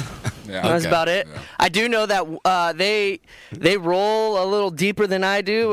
Your boys? As far as the money goes? We went to the strip club Saturday morning, and a couple of us just like, all right, we're good. And we There's left. No better time to go to a strip club. Believe me. It was like 8 o'clock Saturday morning. You watch cartoons and watch some strippers. Let me tell you, the dude who gave me a lap dance was hot. So anyways, we went to the pool, and all the other guys are still at the strip club, and we get word that one of them had lived it up so much that apparently they put him up in the back of the strip club because he had just a little too much bottle service, and he crashed. And we're like, okay, well, what does that equal? How much? Over $10,000 he spent at a strip club. He better go to Thunder Valley and play the slots. This guy spent 10. The guy that was passed out in the back spent 10 grand on booze. I've never met this man before. Friday night. This is one of the 19? Yes, one of the 19. In the posse? Yeah. And another guy literally grabbed $2 grand out of a dude's hand who just won. Guy goes, I just won. I got and $2,000 chips. He grabbed them and he put them down and he made a bet right there and lost it like that. So he's like, well, I guess I got to write you a check. So you mean one guy walks up to another guy who just won. He takes his chips that the other guy won, and he makes a bet. And he lost it on one hand. $2,000. So this was the night. Yeah, this was what we were doing. I was rioting myself, though, after the Zimmerman. Yeah, I bet you were. Causing trouble. We had a good time. What was the you kicking the guys out of the elevator? Was this pre or post Zimmerman? Was this on Saturday morning or Saturday night? It was Saturday night or Saturday morning. Excuse me, Saturday morning. Because yeah. I got the phone call, like I said, at noon, and he was done. He was toast. Yeah, after the Drew phone call, I had so much day that never ended from Saturday or Friday that I finally had to just take a break, and I took a shower and fell asleep. Yeah. And everybody thought I drowned because I was in the shower for 3 hours. Woke up and your butt was bleeding. So who was that was getting married? Did your buddy was getting married? Yeah, my buddy Matt Bryce, and we had Congratulations, Matt. Yeah, way to go, Matt. Sounds beautiful. No, it was great. We had a great time. So with the two guys that you threw out of the elevator. Man, I'd love to remember. So when you threw them out, did the doors shut? Is that what happened? So they couldn't get back in? I mean, were they surprised that you were pushing them out? Yeah, apparently one guy was right in front of me like this, and the other guy was to my right. So the doors open, no one gets out, and I go, "What's going on?" He goes, "I hit the wrong button. This isn't my floor." And I go, "Yeah, it's your floor now." And I pushed the one dude, and then I turned around and grabbed his buddy and pulled him out. And they said nothing to you? What are your friends in the 19 doing while you're doing I think they're just laughing, just laughing. I think honestly, there's no way. Look at me. If I grabbed you and pushed you off an elevator, what are you going to do? You're going to laugh like I'm just a stupid drunk kid pushing some dudes off elevators. Hey. 33 now. 33, Jesus. And when you push them out, did you say, "That's for Trayvon"? I did. I said, "That's for justice." Our justice system sucks. Take it out, racist media. Follow Drew on Twitter. Oh, Jesus. I said a lot of interesting things. Did you see any billboards for that Terry Bradshaw show? Because I know you're staying at the Mirage. Okay, thank you for asking. Did you check that out? No Terry Bradshaw, and I looked for it. I did look for it. Was it just a one-night show that he did? It must have been, because the only thing, well, obviously Love, the circus, whatever. Cirque du Soleil Beatles show? Yeah, that's huge at the Mirage. And then... how about Celine Dion? Was she performing? I believe that's MGM or Mandalay. Phantom of the Opera as well. But the one that it was disgusting because it was at every blackjack table, it was in your hotel room on the TV, everywhere was Terry Fader because he performs at the Mirage. So it's just... that ventriloquist dude? Oh, God. Yuck. I got into it with a blackjack dealer because he was like, "He's worth every penny." I go, "You suck. You're a horrible human being. You think he's worth every penny?" He plays with puppets. Did you push this blackjack dealer down as well, or was this just an argument at the table? I spit on the table and left. Yes. Wishing them sea cancer. How many fights, not physical fights, but how many, arguments, people pissing you off, did you get it over the weekend, do you think, I think just two. Two? Yeah, I think we were pretty squared on. I think Friday was just like Matt said, he met a few different Joes. Friday night he had the angry Joe, and then Saturday he had the loving Joe. Because I think at one point waitress didn't, or the bartender didn't come over to us quick enough. And rumor is I might have called her a bitch. He says rumor. So I might have said, "Hey, bitch, get over here." Was that the second fight then? No, that was the first. That was pre-elevator. And I think at that moment they pulled me aside. They're like, I lost the bet. He did call you a bitch. And then he's like, "I guess we should go to the room." And then I'm like, get off the elevator. What was the second fight then? Do you remember? I don't remember you, Drew. How much sleep? We got to hit a break here, Joe. How much sleep do you think you got between Friday night and Saturday night? How many hours? Probably 5, maybe 4 or 5 hours of sleep. Yeah. Jesus Christ! Three of them in a shower. Now listen, you can round it down if you like. How many hookers did you kill over the weekend? Oh, I saw it. I tweeted that there were plenty just at the airport of desert-worthy women, and what I mean by that, bury a hole. Shallow gray. I was going to add, did you cheat on your wife? No. Okay, you can tell me, buddy. You could announce it right here. Did you cheat on your wife? Sure did, Drew. Well, I'm turning around waiting for the wink. Scott and I, we had a good time. yes. Little biddies. Did you cheat on your wife, little Joe? Sure did, Drew. Sure did, buddy. All right, be right back. And obviously, I'll find something better to do when we come back. On the mighty KHTK.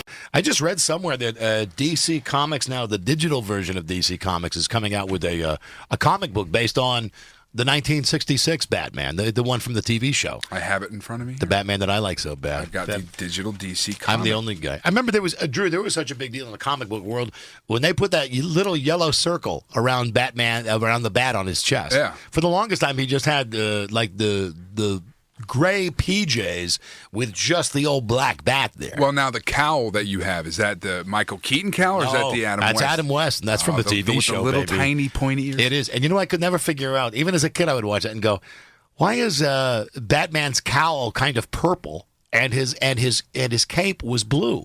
It's like, why couldn't you figure that out? And you ever see any of the old clips from behind the scenes on Batman where they've got the clip of them climbing up a wall? Because you know what they did was they just moved the camera. Yeah, like Jerry Lewis would pop out. Right, and actually the celebrities that would be opening the windows on the wall were actually coming up out of the floor of these buildings.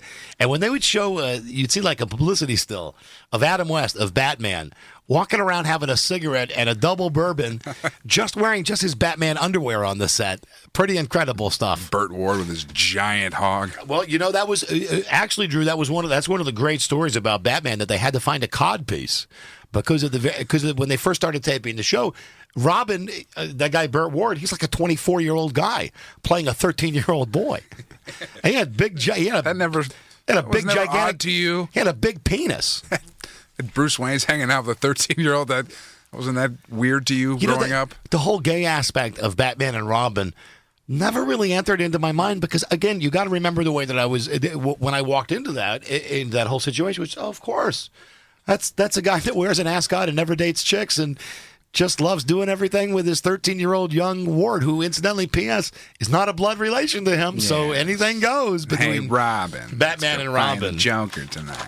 Yeah, that's little bitties. And that's why when the other Batman movies came out, like when you got past Michael Keaton and you got to Val Kilmer as Batman, by the time you got to the one that had Clooney as Batman and Alicia Silverstone, and that was Poison Ivy and Mr. Freeze. I was thinking to myself at that time, this is the Batman that I want, because it was supposed to be the Batman that was like a tribute to the TV show. Except all I remember from that is stupid George Clooney had big bat nipples.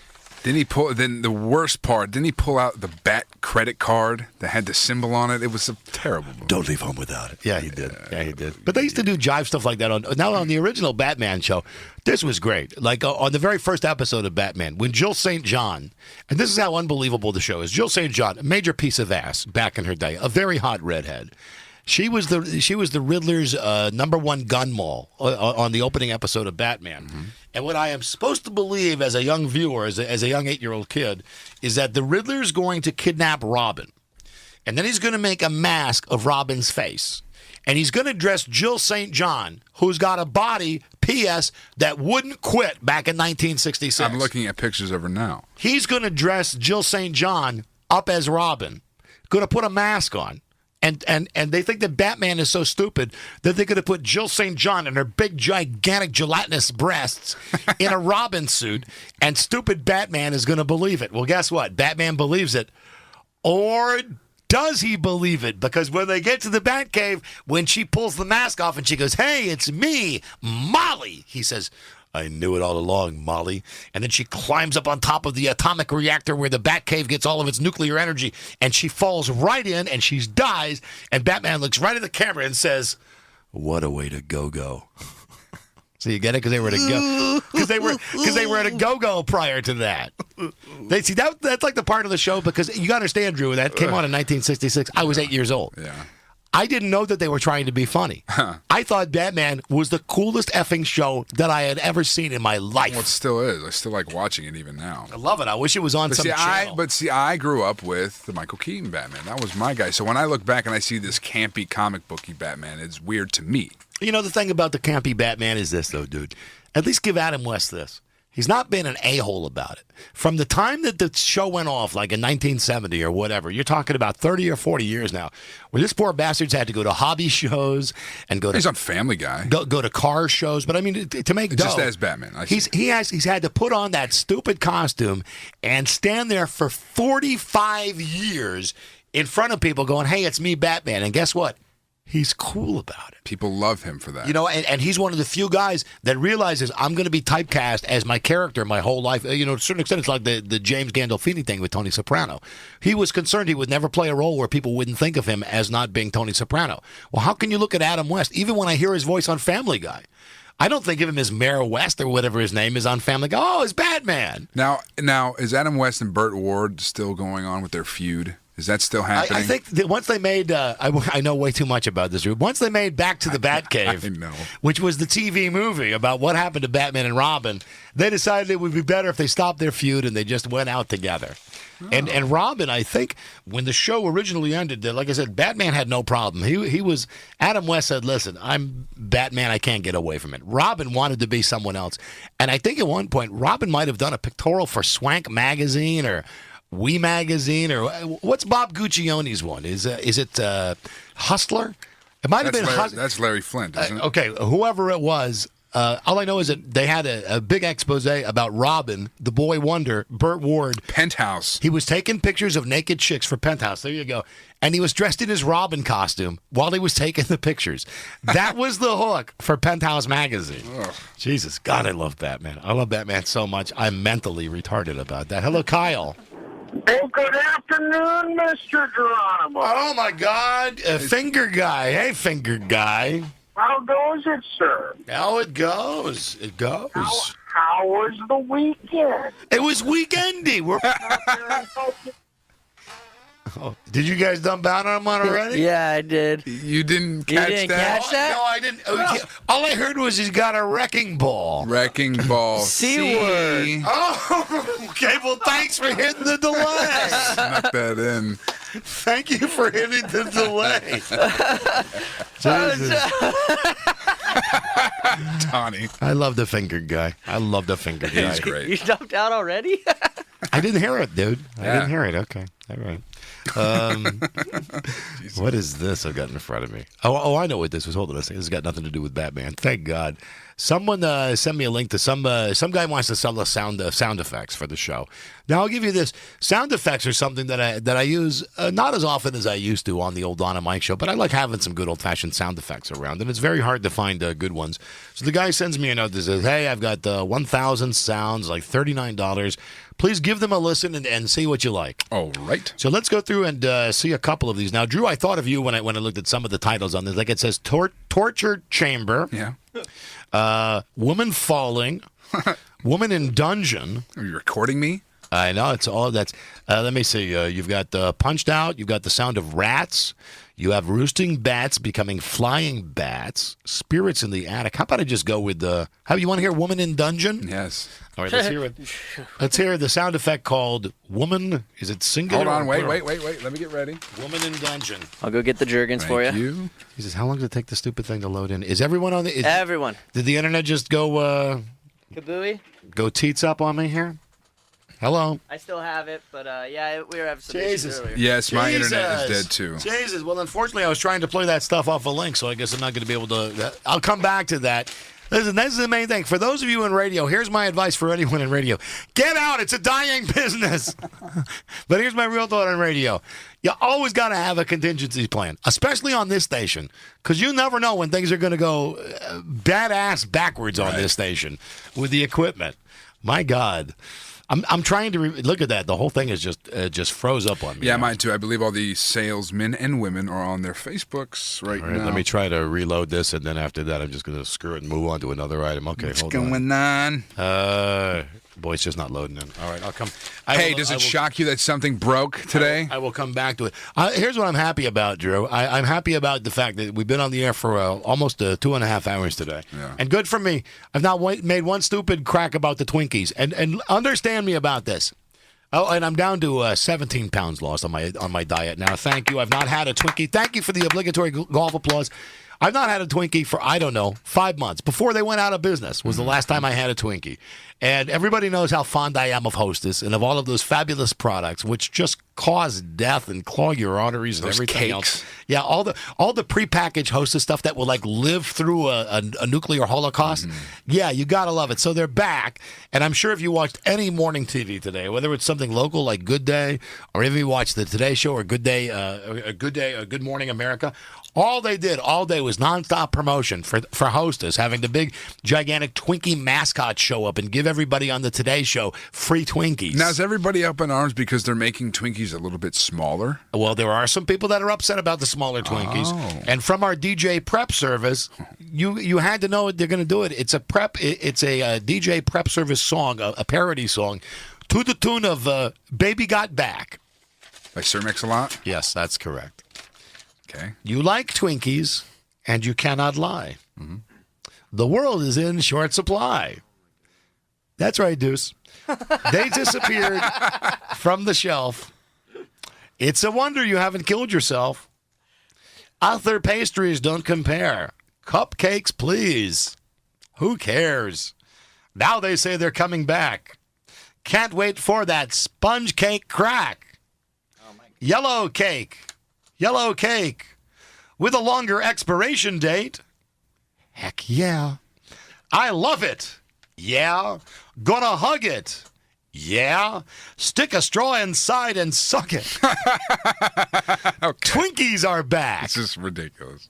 I know it. Let's see how long we can get through before I play the car crash sound. 30 seconds. Let's hear it. You like Twinkies and you cannot lie. The world's in short supply. They disappeared from the shelf. It's a wonder you ain't killed yourself. Other pastries don't compare. Cupcakes, please, who cares? Now they say they're coming back. Can't I just gotta wait for the hook. Cake crack. Yellow cake with a longer expiration date. Heck yeah! I love it. Yeah. Gonna hug it. Yeah. Stick a straw in. How long did we make it through? I believe that was 14 seconds. No. 23. How long? 23. Only 3 more seconds of the song. Hold on. And there's one more from the prep service on the same sheet. No. It's a parody song called That's What's Going On. Here is a musical recap of everything that happened over the weekend. Zimmerman's acquitted. People are bitter. Threatening to kill him on Facebook and Twitter. The guy from Glee is dead in Vancouver. Halle Berry remarried. She's a 2-time loser. Twinkies are back, and coincidence, so is Honey Boo Boo. And that's what's going on with the news? They're trying to write Boo Boo in news? Well, let's see how they do it, Don. Let's hear it, Joe. Let's hear it. Zimmerman's acquitted and people are bitter, threatening to kill him on Facebook and Twitter. That guy from Glee is dead in Vancouver. Halle Berry remarried, she's a 2-time loser. And Twinkies are back, and by coincidence, so is Honey Boo Boo. And that's what's going on in the news. No, you don't rhyme. Boo Boo. You don't rhyme Honey Boo Boo with news. Listen to me now. It's the Lionel Richie rule. It's the Lionel Rhyming Dictionary rule. Oh, what a feeling when we're dancing on the ceiling. Thank you. Oh, now I've got the sound effects back up. Oh, let's hear him. Woman in dungeon. Woman in dungeon. Here we go.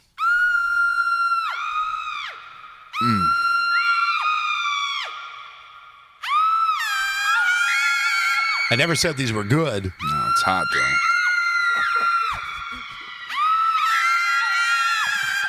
Jesus. Sounds like the strip club I was at. God, I wish I hit that 83,000. All right, hold on a second. Let me try another one for you. That one stunk. I don't want to pay $39 for this. Did not stink, sir. How about this one that says "woman falling"? Yes. Woman falling. She's pregnant.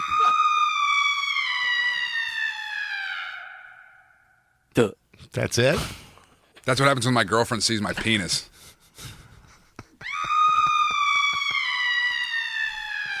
Hey, wait for the thump. Thump? No thump? That was my thump last time I did it. Oh, stop it. The stupid thing. Stop it, please. All right. Well, that's no good. Who sent this to you? A friend of mine that works in the broadcast business. He's got 1,000 sound effects for $39. Mm-hmm. This one says acid bath. What a friend he's charging you. But that's not the sound of an acid bath. That's like the sound of a bacon frying or something. It's the sound of my ass cheeks rubbing together. on a very hot summer day. How about this one that says Angel of Death? Angel of Death. All right. I'd love to hear that.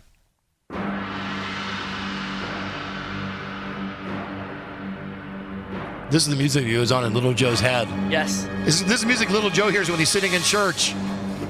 Well, Joe, it's me. Kill the baby, Joe. I'm on it. Kill the baby. Eat the baby. Throw the man out of the elevator, this Joe. is your floor. Kill the hookers, Joe. Drink their blood, Joe. Where's my drink, bitch?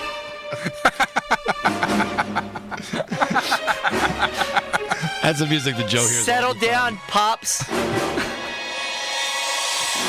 Well, that's just good. That was pretty much, that was my weekend. Generic music. Let me see. How about, you want to hear one that says eating glass? Yes.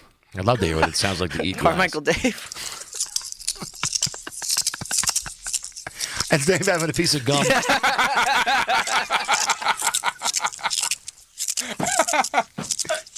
These are not the best sound effects that I have ever heard. I want my money. It's not the best breakfast I ever had. Oh, David. Bradley.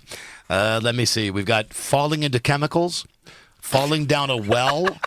I mean, they're just like it's frying bacon, but you can say whatever it is. It's ass cheeks rubbing together or acid. I got a whole bunch here, Drew, that says falling down a well, falling into chemicals, someone having their finger cut off, funeral march, gateway to hell. How about finger cutting? Is there someone get their finger cut off? That's it? That's These are terrible. Hold on. That's it? You mean you cut someone's finger off and all you hear is just clump? What? There's no Hold on. scream? Let's hear it one more time. No, hold on. Here it is. Here it is again. Again, finger cutting. I mean, you can't get better than that. That sucks. That blows dead bears. How about bones breaking? Okay. See, it's got so much potential. I mean, if we really could have the real sound of, because I'm sure that this is just going to be, generic. He took a twig. This again sounds like Dave eating. This is Carmichael Dave eating. Hold on. Where's it at? That's Dave eating a Twinkie. This guy's just using stuff around his house. I guess so. Making up sound effects and selling them. I guess so for 1,000. How about this one that says demented laughter? All right. Let's hear what demented laughter is. Sometimes it hurts so much, all you can do is laugh.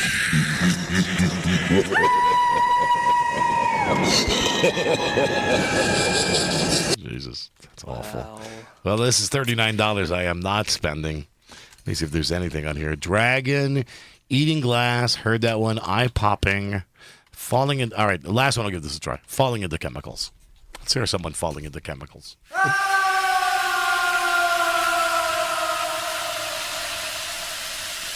Terrific. That's awful. Where's the sound of it? Is that the sound of whoever the person is supposedly hitting like the splattering? And was that it? It's like the worst falling into chemicals ever. Be a great name for my band, Falling Into Chemicals. The lead single. All right, that one stunk. How about Falling Down a Well? Let's hear if that's any better than Falling Into Chemicals. It is the same one. It is just without the psst behind it. Is he trying? Is he making is this a startup company or Yes. Okay. Yes. Soundtrack.com. That was awful. That was patently awful. Listen to that one again. God damn, that was bad.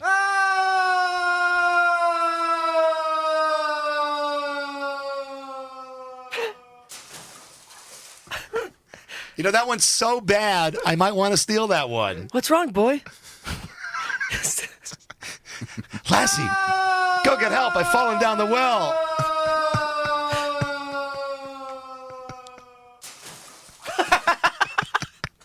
The more you play, the more I laugh. How about, let me see, we've got bats, bees. These are all alphabetical, obviously. Drinks are on the house. Let me know when we get the one that catches your fancy here, Drew. You got chains, sure. Chains, chainsaw, choking. Chainsaw? Oh, that's got to be generic. Choking, chopping, coffin opening, creaks, creepy chimes, dentist drill of teeth. Well, I always like hearing a nice dentist drill. Open wide. Oh, Jesus. Hi again, Deuce. Although this does remind me of the scene from The Marathon Man. Outstanding scene. You just let me know, Drew, if you feel anything here when I get the. I'm going to go right into your gum here. Mm-hmm. There we go. Are you tasting copper, Mr. Hoffer? Even better. How about Didn't this? Dustin Hoffman run around the rest of the movie with the giant gray spot on his tooth? Yes, he did. Yes, he did. Welcome to Don and Drew's Gynecology. What are we doing today? Well, as you can see, Drew, this nice lady is in the stirrups right now. And what I want you to do, ma'am, is open wide. Open wide.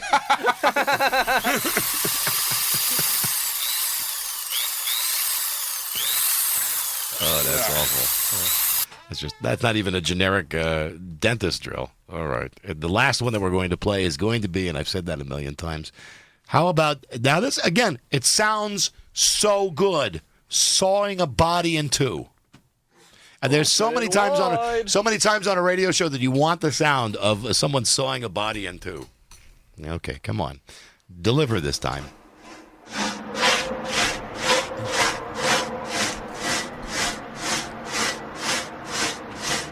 Ugh. I mean, he's just sawing wood. Where's the going through the guts? And he just put some reverb on the back of it. That's all they did. This guy stinks. It's awful. Yeah, you're right, Texter. How about the sound of a startup company going out of business before it starts? Now, listen. Hold on, please. You see that third one from the... I saw it. See that third one from the... I don't like it. No, what does it say? These sound effects are just as bad as Little Joe's Vine videos. Oh, that's not nice. Ow. That Vine video is brilliant. Ow. Not Hey, nice. I made another one this weekend. I bet you did. Did you have your shirt off like American History X again? Of course. Don't make fun of him. He got your free room. Did you do it in that generic voice? This generic voice, yes, I saw the pink bunny, the rabbit. It was actually red.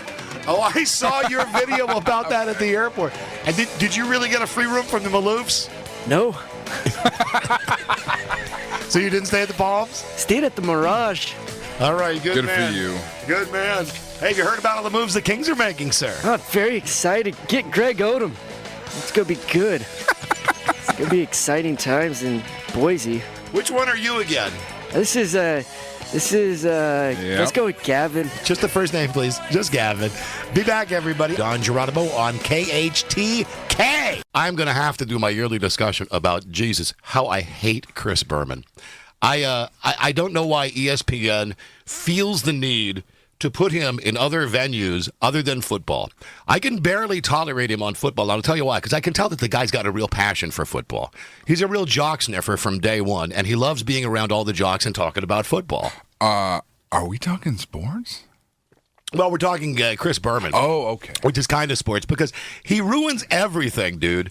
Last night it was the home run derby was ruined for me when it started at 5 o'clock. Because first off, they make the master foul up of putting him on the PA system at the stadium in New York at Citi Field.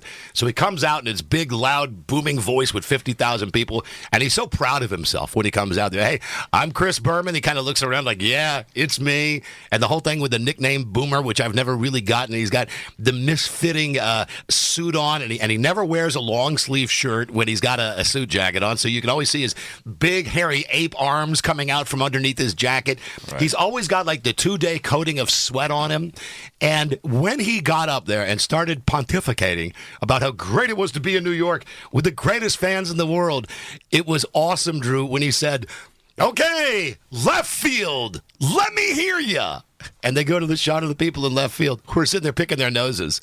Then they go, "Okay, right field, give it up." Just dumb, drunk Mets fans. And the people in right field are just sitting there. And finally he says something like, "Okay, center field, where I know we've got people from the Pepsi Power Club or whatever, stand up." And they go to the center field bleachers. And sure enough, there's 10 people that are wearing Pepsi T-shirts that stand up because they were obligated to. No one else wants to give him the time of day. He did the whole cheerleading thing where I think he expected that he would have the pull like of Barack Obama at a political convention where he was looking out to the crowd and saying, "Left field, let me hear you." And there's nothing. So he's just standing there. He's just kind of just hanging around in the stench of this failure when he turns it around by saying, "Now we got something great for you. Ladies and gentlemen, give a big home run derby welcome to Pitbull." Bull.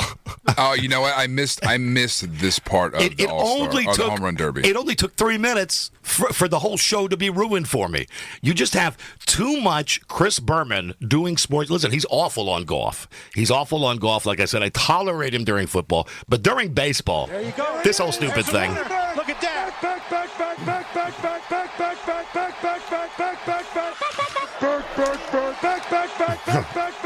Gone.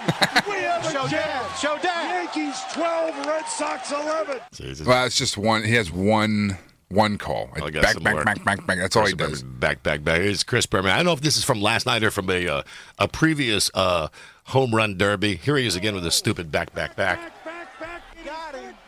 and back. Way back. And is smoked. Way back in. And the good thing is he's so versatile in his calls. He is. It's like you're hearing a different call every time. It was really weird when they had David Wright up there and they were talking to him, and David Wright was in the middle of an answer. Berman breaks out and interrupts David Wright. Back. It gets weird when he's interviewing people. They had Piazza up there. It was weird. Garcia Parra was up there. Well, the whole thing is too broadcast friendly, don't you think? Yeah. They're taking too much time with guys out on the field, and definitely too much of this guy. Back.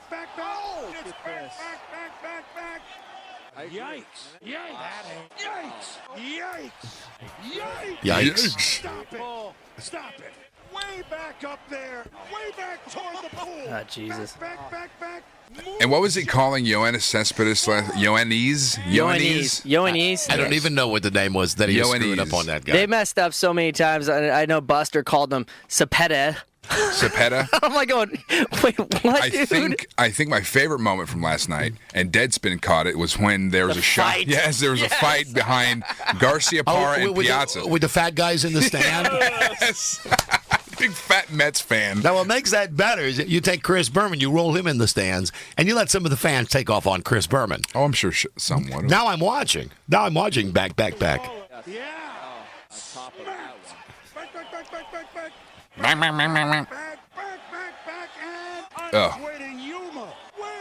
The thing is, he's not a one-trick pony. That's what I like about him. He's like the modern, what's his name? I was going to say Vin Diesel. I meant Vin Scully. What if Vin Diesel was doing play-by-play for the Dodgers? Yo, it's a beautiful day here at Chavez Ravine. Hey, hit the goddamn ball the whole day. We're going to bring the cars out, and we're going to run the cars around the bases today. This is Vin Diesel. It's pretty close. You may know me as, what's the movie he did where, now I get him mixed up. Fast and Furious. No, what's the one where he was like a babysitter, or was that a Hulk Hogan movie? No, Vin Diesel did one where it was, he was, I don't know why I know this, but he was a babysitter. Now I have to look up Vin Diesel movies. I'm your babysitter.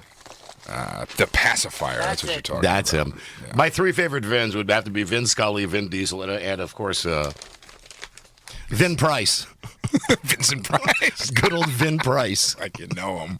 And of course, that great movie, My Cousin Vin. Okay. Starring Joseph Pesci. Two Utes. I'm not done with the back yet. It's still going on. Way back to right field. Way back. And this is not a loop. There's a winner. Look at that. Back. Gone.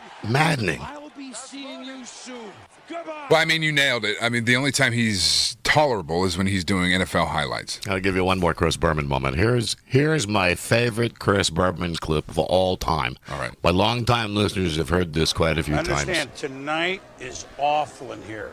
The do. Awful. No. The da. Awful. Dues at 6 o'clock, knowing what this would be. You know what a do is? No, tell us, Chris. It's Canadian aspirin with a little bit of codeine in it, just enough to give you that pop.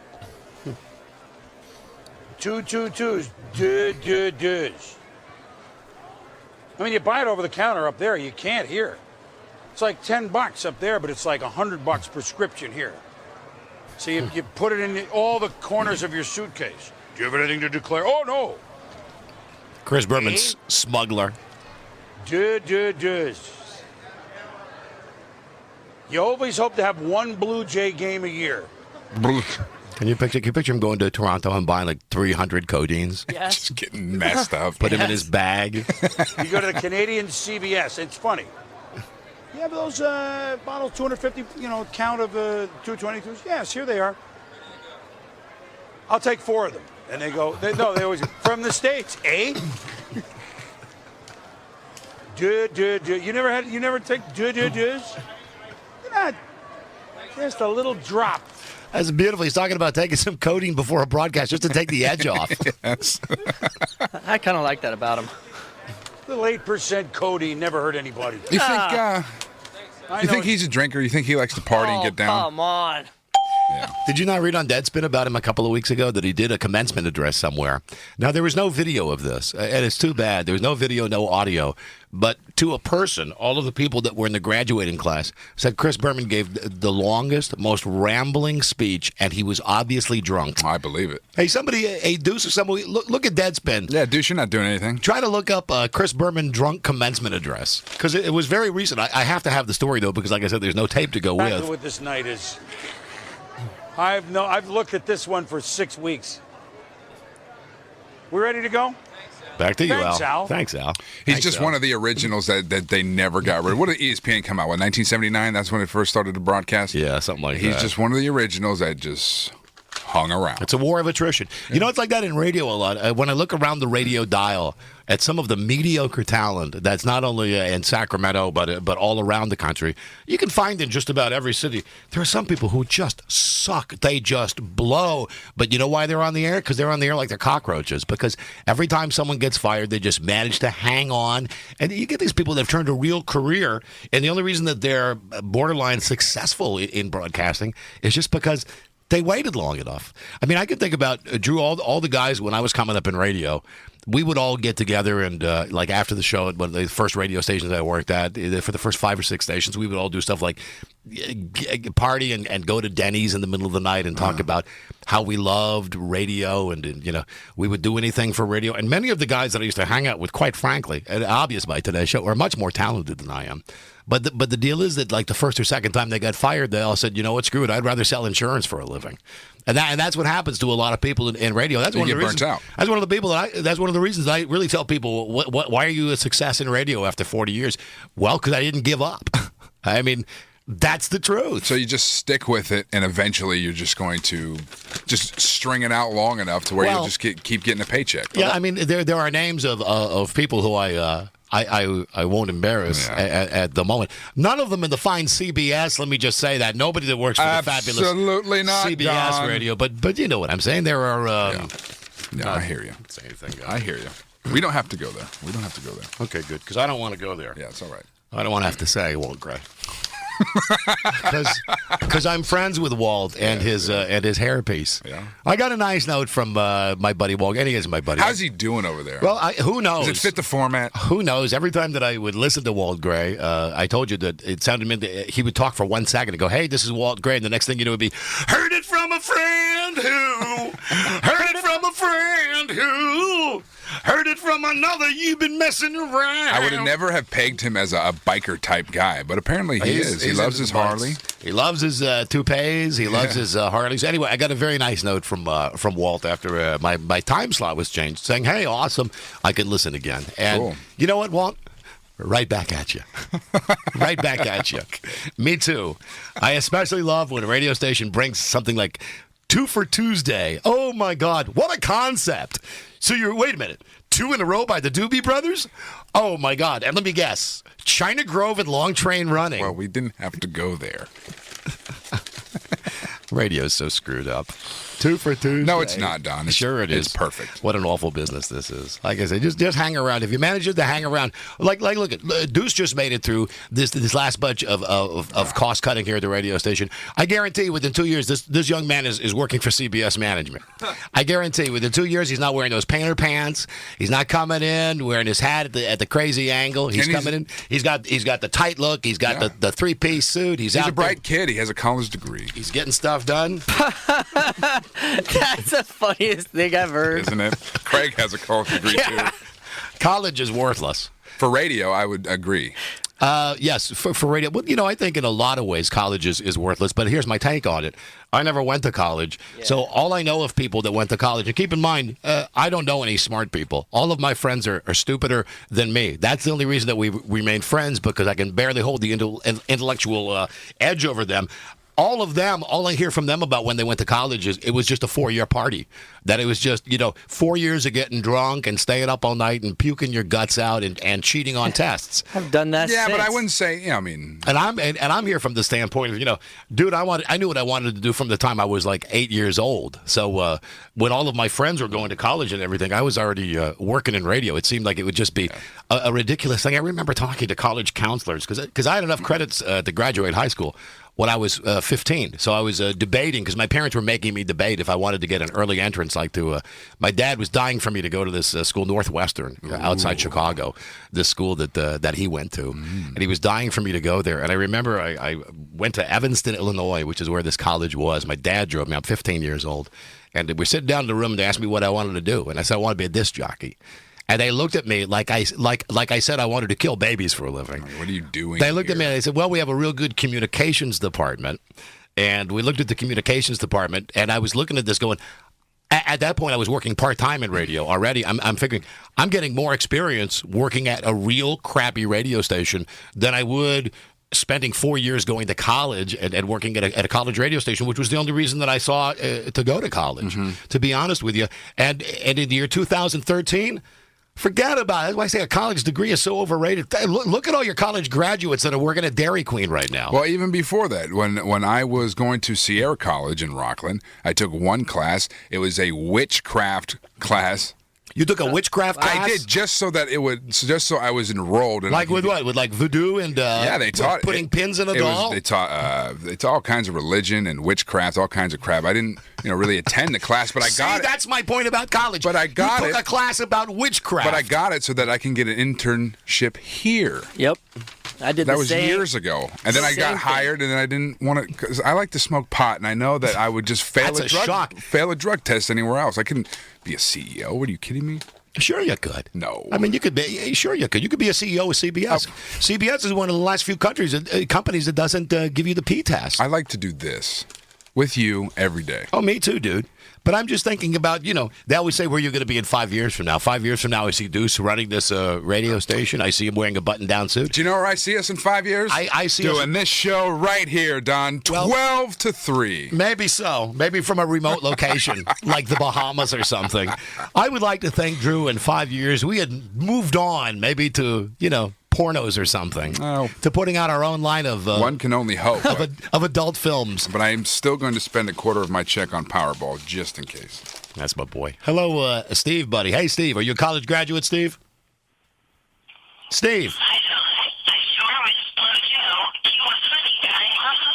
See, now that guy, he was probably like a magnum cum laude. That was well said. Thank you. Again, for the record, if you're listening going, who is this smart guy? Amazingly, I didn't go to college. Amazingly. I don't believe that for one second. I only went through the 10th grade in school. And believe it or not, I had enough credits to graduate. I aced all that stuff. Well, how did you get out? You graduated at 15, so how did you skip 15 and a half? Because they had a thing. I knew Drew. I knew like from the time I was a kid, I wanted to be in radio, and I started talking to people in radio when I was 13 or 14 years old, hanging around radio stations, and they all universally said the same thing to me. Everybody in radio that gets into radio gets in very early. You don't have to wait till you get out of school. So I had a plan right away that I was going to get out of school as fast as I could. And it took 2 summers, because you could go in and you could take extra credit classes if you wanted to over the summer. So I did it for 2 summers. In essence, I did my junior year and my senior year over 2 summers. And by the time that I was done my sophomore year, I was ready to graduate, ready to get the hell out of there. And there was nothing better. Dude, I was working from 10 at night till 2 in the morning on this 5,000-watt AM station in Rockford, Illinois, WROK, W-Rock. And I would love it, because when I would leave to go to work in the afternoon, I was one of these guys like a gym rat. I would hang out at the radio station. I would get there at 2 o'clock in the afternoon, even though my show didn't start till 10 at night, because, hey, I was in a radio station. You get what I'm saying? I was living my You're dream. doing what you wanted to do, yeah. And I love nothing more than like at 1:30 in the afternoon, leaving my house. I was driving a big black Smoking in the Bandit Trans Am. I like nothing more than driving past the front of my school and seeing my loser friends out there smoking their cigarettes and just honking the horn at them, putting my hand up through the T-top, the stupid car, hey, hi losers, I'm going to the radio station. Yeah. Oh, those were great days. Those were great days. Mm-hmm. I didn't give a rat's ass. I was, oh my God, my first place when I was by myself was in Stevens Point, Wisconsin. That's the very first job I ever got outside of my house when I was 15 and a half. And it was a little efficiency. It had, you know what a Murphy bed is? You know the beds that pull out from the wall. That come out of the wall? Yeah. This place, I think the rent was literally something like $75 a month. Mm-hmm. And it was just inhabited by hooligans and by thugs. What was if you don't mind me asking, what was the paycheck back then for radio? Oh, I think when I started, my pay was something like $75 a week. Oh, okay. Dude, I remember when it was a huge deal. If I would get a job that would pay me $150 a week, I thought that I had died and gone to flipping heaven. Well, Craig thought the same thing. God, too soon. Sorry. Way too soon. Talk about our buddy like that. I got the Chris Berman story here. Although his name is going to come up later today on the show when we do Where Are They Now? Well, Don. Where are they now? 8 days later, 7 days later. Here's the thing about Berman. Chris Berman was the commencement speaker at Connecticut's Greenwich High School. Greenwich High School, excuse me. Or Greenwich. And it was bad. So bad that the crowd actually started cheering during his endless speech, hoping to drown him out and urge him off the stage. A graduate named Julie says it was the most random speech I've ever heard in my life. Another girl named Molly says it was the worst graduation speech I had ever heard. It was going on and on. Here are some tweets from people. Eric Knopp writes, I'm pretty sure Chris Berman forgot to come up with a speech. The next one, I'm pretty sure Chris Berman was too drunk to give the speech. Here's the next one from Erica. LOL at Greenwich High, thinking Chris Berman would be a sick commencement speaker. An hour and 45 minutes later, he's trying to find his point. Here's another one, Ryan Fazio. Chris Berman is rumbling, bumbling, stumbling through his commencement speech. Emily Carroll writes, if you're still interested, Chris Berman is still giving his graduation speech. He'll be at the stadium all night. Then Deadspin says the speech was bad from the get-go. He started off about how he worked at a toll booth, and it went nowhere. He kept going back to when he was young, and I guess that was the point of the speech. It was 30 minutes of going on about nothing. And we have no audio of it? No one recorded this? No, nobody did. Someone else writes, I remember one of the stories was about him working in a toll booth when he was younger. No relevance to anything that he was talking about. Mm-hmm. Basically, the whole thing seems like he wasn't really sure what to say. He didn't prepare for it. It was long. It was rambling. I'm sure he was drunk. I'm not sure if it was an hour or an hour 45. I kept looking at my phone. I tuned out. The speech was difficult to hear. Jesus. So the Greenwich Times relays just one quote from Chris Berman's drunk speech. All right. Don't have tunnel vision, the longtime ESPN anchor told the graduates. Take odd courses. I took a course in Hitchcock films. Now, that's scary stuff, actually. I took a course in probability. I actually wanted to see if there was some formula at the racetrack where by mathematics you could actually win. And the answer is no. Wow. Thank you, Chris, for that. See, that is the most amazing part, is people are tweeting during this. Sure. And like Drew said, there's no audio, there's no video. With today's camera phones and everything, That's what I'm saying, man. I don't know why. No one even got a... like they've got this chick, Julie, who's saying again, I thought he was drunk, but I don't know if he was drunk. No one thought to take out... Who doesn't think to take out their phones? I think Chris Berman would be a fun drunk to hang around with. I disagree. If you were at a game with him... Angry, mean drunk. You think so? I think he would be happy. You know what I think you get? Paying for everything. I think you would get some Reese Witherspoon. I think you would get. Don't you know who I am? Reese Witherspoon. Yeah. I'm effing Boomer. Oh. I'm effing Chris Berman.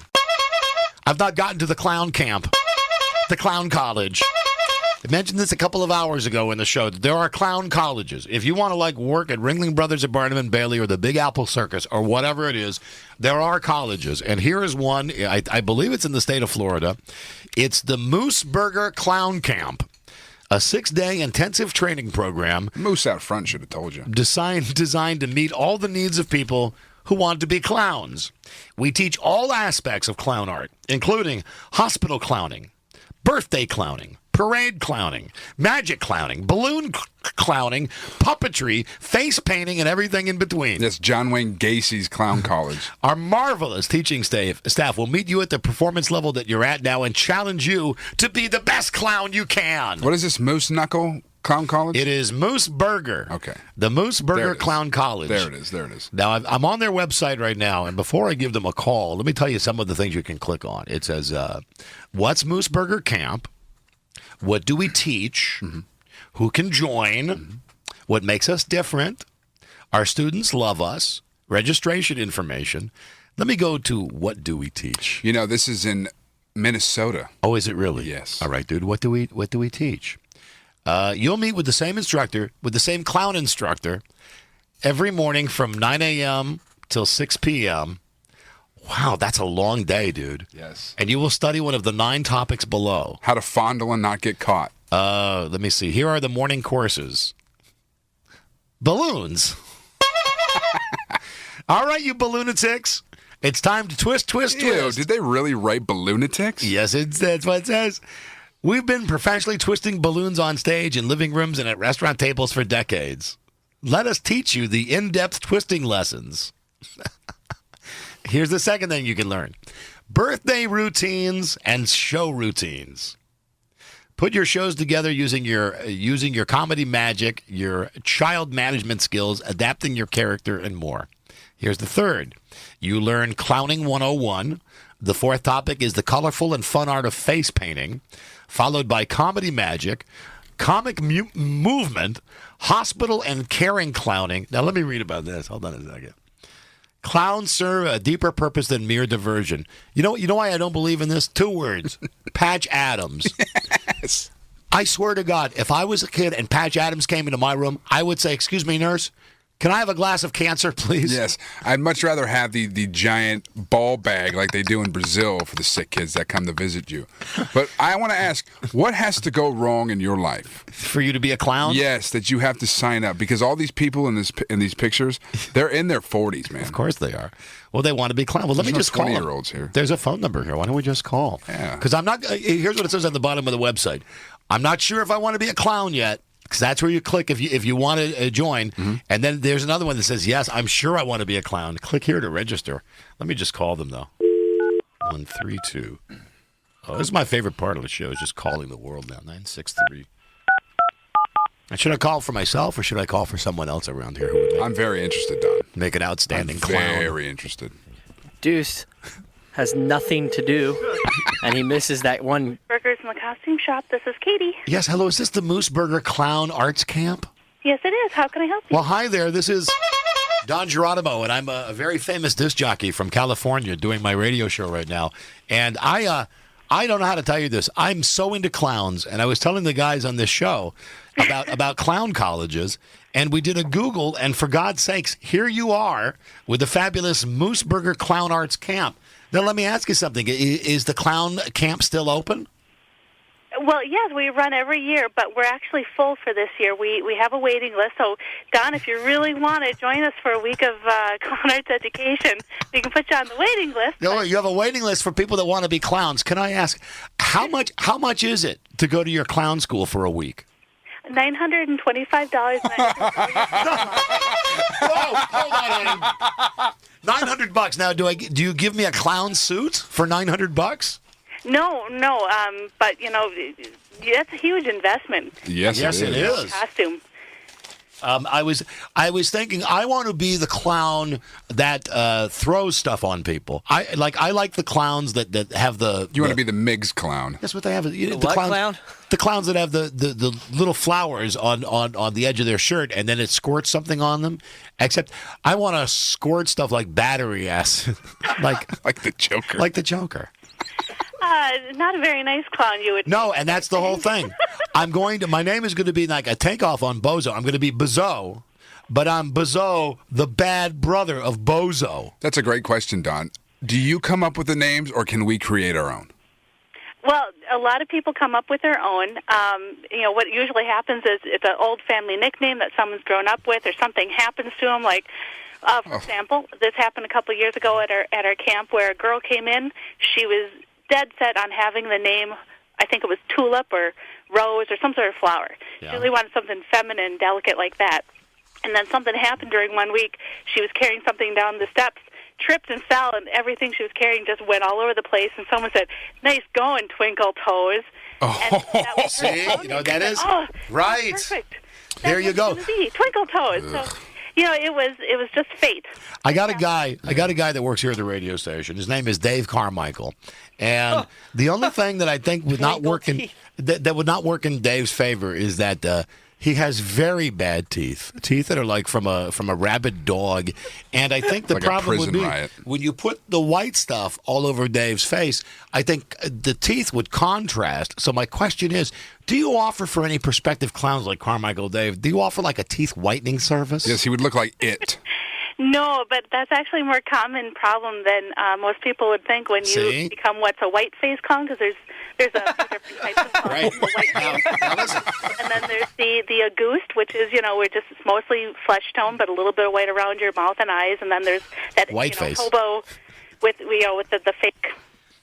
You certainly wouldn't want to. You would. On. But with the white face, you're white face. If you got a little bit of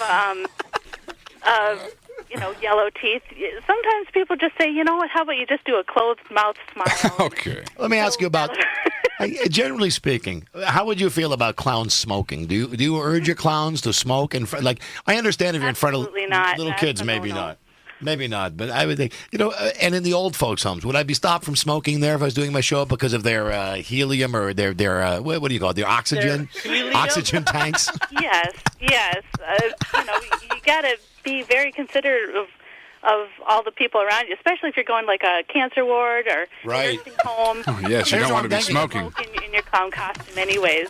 I want to be... You're out in your costume and you got the makeup on and kids are seeing you. You got to be a good role model. Okay, well, how do you think of this for my name? This is very serious. My name will be Flatulence the Clown.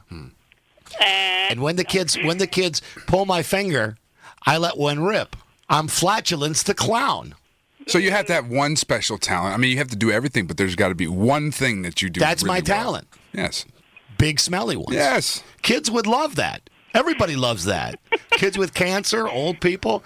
So listen, if I was to come down to, now you're in Minnesota and I sign up for this for the $900, I may have asked you about the costume, but this is a very important question. Where would I get my big clown shoes? Well, you can order them. We have some really great suppliers that have stuff for beginners that are less than $100, and then we have the top of the line, like John Spear. He's the expert and the professional when it comes to top of the line professional clown shoes that are going to last for decades. Yeah, I'm sure. And those cost hundreds of dollars. How many people drop out? Drop out? Yeah, when they join your school? Yeah, they drop out. Does everybody make it through the 6 days? Yeah. Oh yes. The only thing that would stop people coming from making it is some sort of emergency, and luckily, knock on wood, we've never had any bad things like that happen during the week. Now that I think about it, maybe Flatulence the Clown is not the way that I want to go. Maybe I want to be Fleshy the Clown. It's fleshy. No.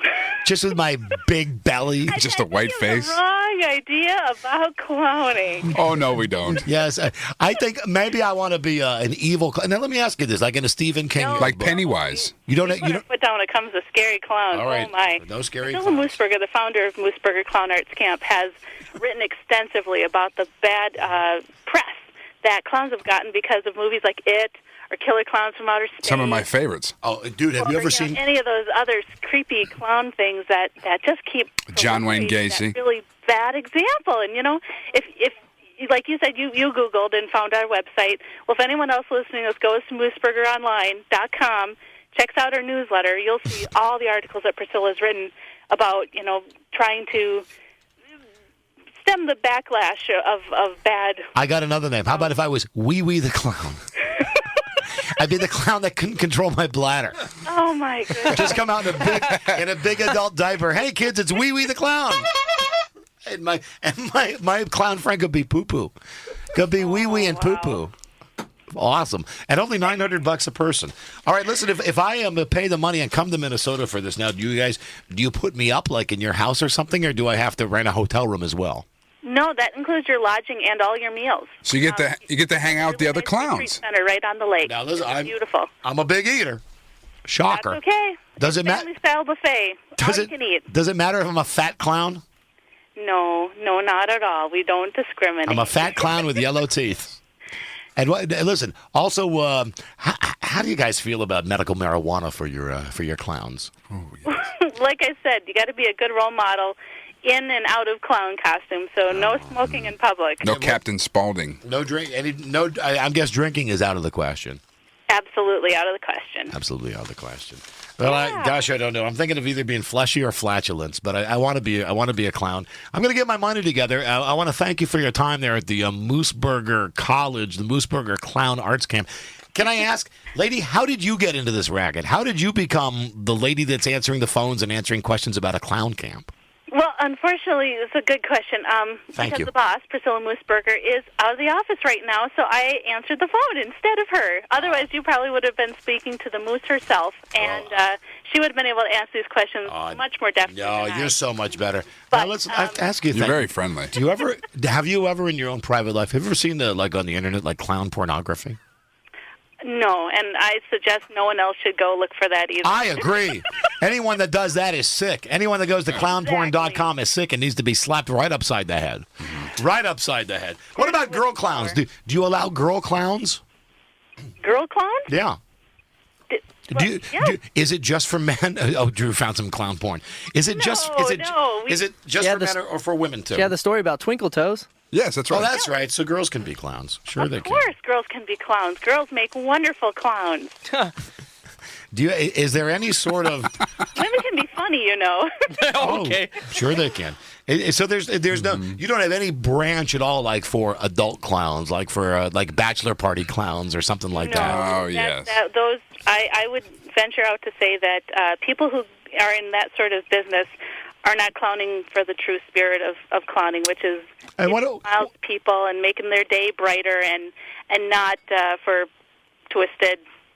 Listen, final question. What about for my black friends? I never see black clowns anywhere. I never see black clowns. Are you kidding? No, gosh, their makeups are beautiful. Is it still whiteface? Well, usually they typically do the Auguste, but no, there's Hugh Spigged in Las Vegas. He is a fantastic clown. There you go, black clown. But there's all over. I mean, we have Latino and Asian and. Oh, you're kidding! How do I find myself? How do I book a nice Asian clown for my next party? Would you have? There's so great all over the continent. There is just beautiful, beautiful makeups for so many different complexions. It's great. Okay. Now, would you have if I was to call and say my kid's having a birthday party, I've got the bounce machine, I've got the juggler. What I need is a nice Asian clown. Would you have an Asian clown? No, like I said, we don't discriminate. Well, I was just wondering. I mean, do you on file? Do you have a black clown, an Asian clown? We're not an agency. No, we don't. Oh, you book don't. Clowns. We train She them makes and clowns. send them on their way, and they make their way in the world. But we don't actually book any clowns. So, no. And I think you'd be hard pressed to find someone who specialized in different racial. That's the niche that I'm looking for. I have one more question. Yes, sir. Bilingual. Hey, that is a huge thing that's going on right now in the entertainment. Is make sure you're bilingual. Yeah. So you can. That's my motto. What's the average age of a clown at your college? I would say about 65 years old. Uh-huh. Now, what if there's a prodigy out there? What if there's like a 12-year-old kid that knows he wants to be a clown?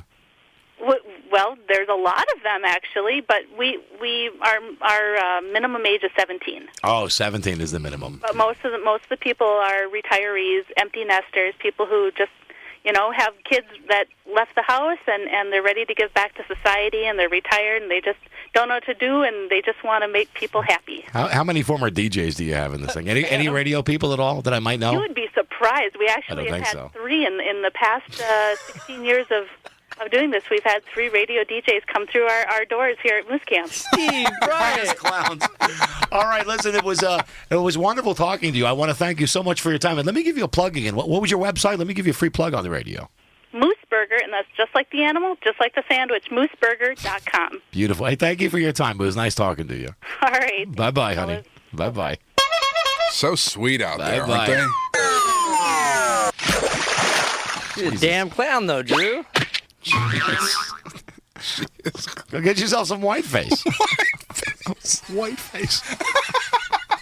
Jesus Christ. I know. And what's it called when it's just white around the lips?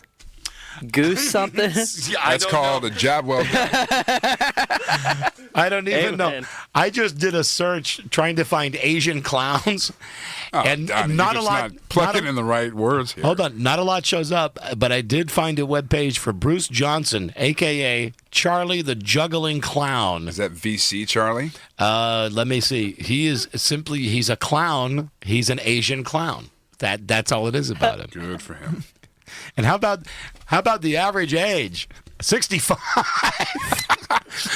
Because when you're just at that point when your life is crumbling and you're considering either maybe just tasting the end of a nice, cool gun. Yeah, smell my flower, youngster. You stop and you say, you know what? You know what has made life worth living for? Clown college. Gather around, I'm about to juggle. Blackface clown college. Jesus. There, I said it. Now that's a clown college, right? Welcome to the Ted Danson Clown College, where everyone is in blackface. Yes. Ho-de-do, ho-de-do.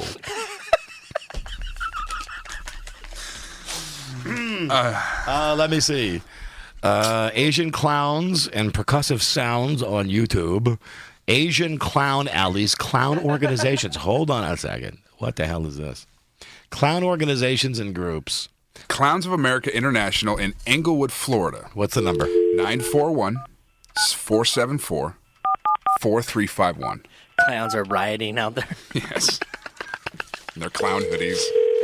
They're throwing Skittles. Spraying each other with their roses. Iced tea coming out of the flowers. Englewood Review, COAI. Yeah, who is it, Drew, that we're calling? Oh, this is COA, Clowns of America International. Is this Clowns of America? Yes. Oh, hi, good afternoon. This is Don Geronimo calling you from CBS Radio in California. I'm doing my radio show right now. How are you today?